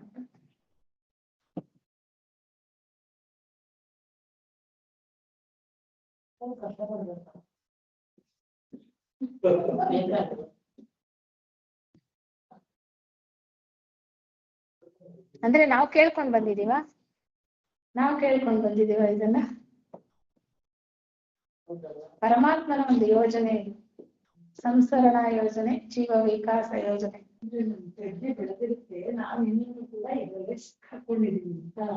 ಪ್ರಜ್ಞೆ ವಿಕಾಸ ಆಗಬೇಕು. ಪ್ರಜ್ಞೆ ಬೆಳೆಯೋದು ಅಂತಲ್ಲ, ಪ್ರಜ್ಞೆ ವಿಕಾಸವಾಗಬೇಕು. ವಿಕಾಸ ಆಗಬೇಕು ಅಂದ್ರೆ ಪ್ರಕೃತಿಯ ಪರಿಮಿತಿಗೆ ಒಳಪಟ್ಟಿರ್ತಕ್ಕಂತಹ ಪ್ರಜ್ಞೆ ವಿಕಾಸ ಆಗ್ತಾ ಹೋಗ್ಬೇಕು. ಅಂದ್ರೆ ಈ ಪ್ರಕೃತಿಯ ಸಂಕೋಲೆಗಳನ್ನ ಬಿಡಿಸ್ಕೊಳ್ತಾ ಹೋಗಬೇಕು ಅಷ್ಟೇ.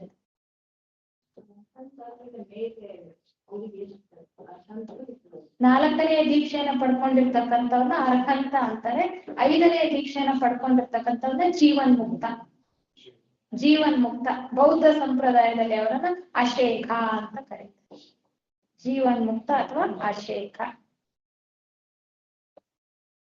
ಆದ್ಮೇಲೆ ಪಕ್ಷಗಳಲ್ಲಿ ಇದು 5ನೇ ದೀಕ್ಷೆ ಆದ್ಮೇಲೆ 6ನೇ ದೀಕ್ಷೆ 7ನೇ ದೀಕ್ಷೆ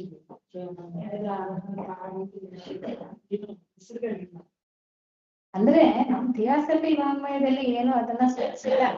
ಅದು 6, 7, 8ನೇ ದೀಕ್ಷೆ ಅಂತ ಹೇಳ್ತಾ ಹೋಗ್ತಾರೆ. ಆದ್ರೆ ನೋಡಿ ಅದನ್ನು ಇದೆ, ಅದು ಹೆಸರು ಇದೆ ಅಲ್ವಾ. 6ನೇ ದೀಕ್ಷೆಗೆ ಏನ್ ಹೇಳ್ತಾರೆ? ಚೌಹಾನ್ ಅಂತ ಹೇಳ್ತಾರೆ. ಚೌಹಾನ್ ಅಂತ ಹೇಳಿದ್ರೆ 6ನೇ ದೀಕ್ಷೆ. ಜೀವನ್ಮುಕ್ತ ಅಂದ್ರೆ 5ನೇ ದೀಕ್ಷೆ ಅಲ್ಲ, ಜೀವನ್ಮುಕ್ತ ಅಂದ್ರೆ 5ನೇ ದೀಕ್ಷೆ. 6ನೇ ದೀಕ್ಷೆಯನ್ನ ಪಡ್ಕೊಂಡಿರ್ತಕ್ಕಂಥವ್ನ ಚೌಹಾನ್ ಅಂತ ಕರೀತಕ್ಕಂಥ. 7ನೇ ದೀಕ್ಷೆಯನ್ನ ಪಡ್ಕೊಂಡಿರ್ತಕ್ಕಂಥ ಮಹಾ ಚೌಹಾನ್ ಅಂತ ಹೇಳ್ತಾರೆ. ಚೌಹಾನ್ ಅಂದ್ರೆ ಋಷಿ ಅಂತ, ಮಹರ್ಷಿ. ಆ ಮಹಾ ಚೌಹಾನ್ರಲ್ಲೇ 3 ಹಂತಗಳನ್ನ ಹೇಳ್ತಾರೆ, 3 ಪದವಿಗಳನ್ನ. ಯಾರು?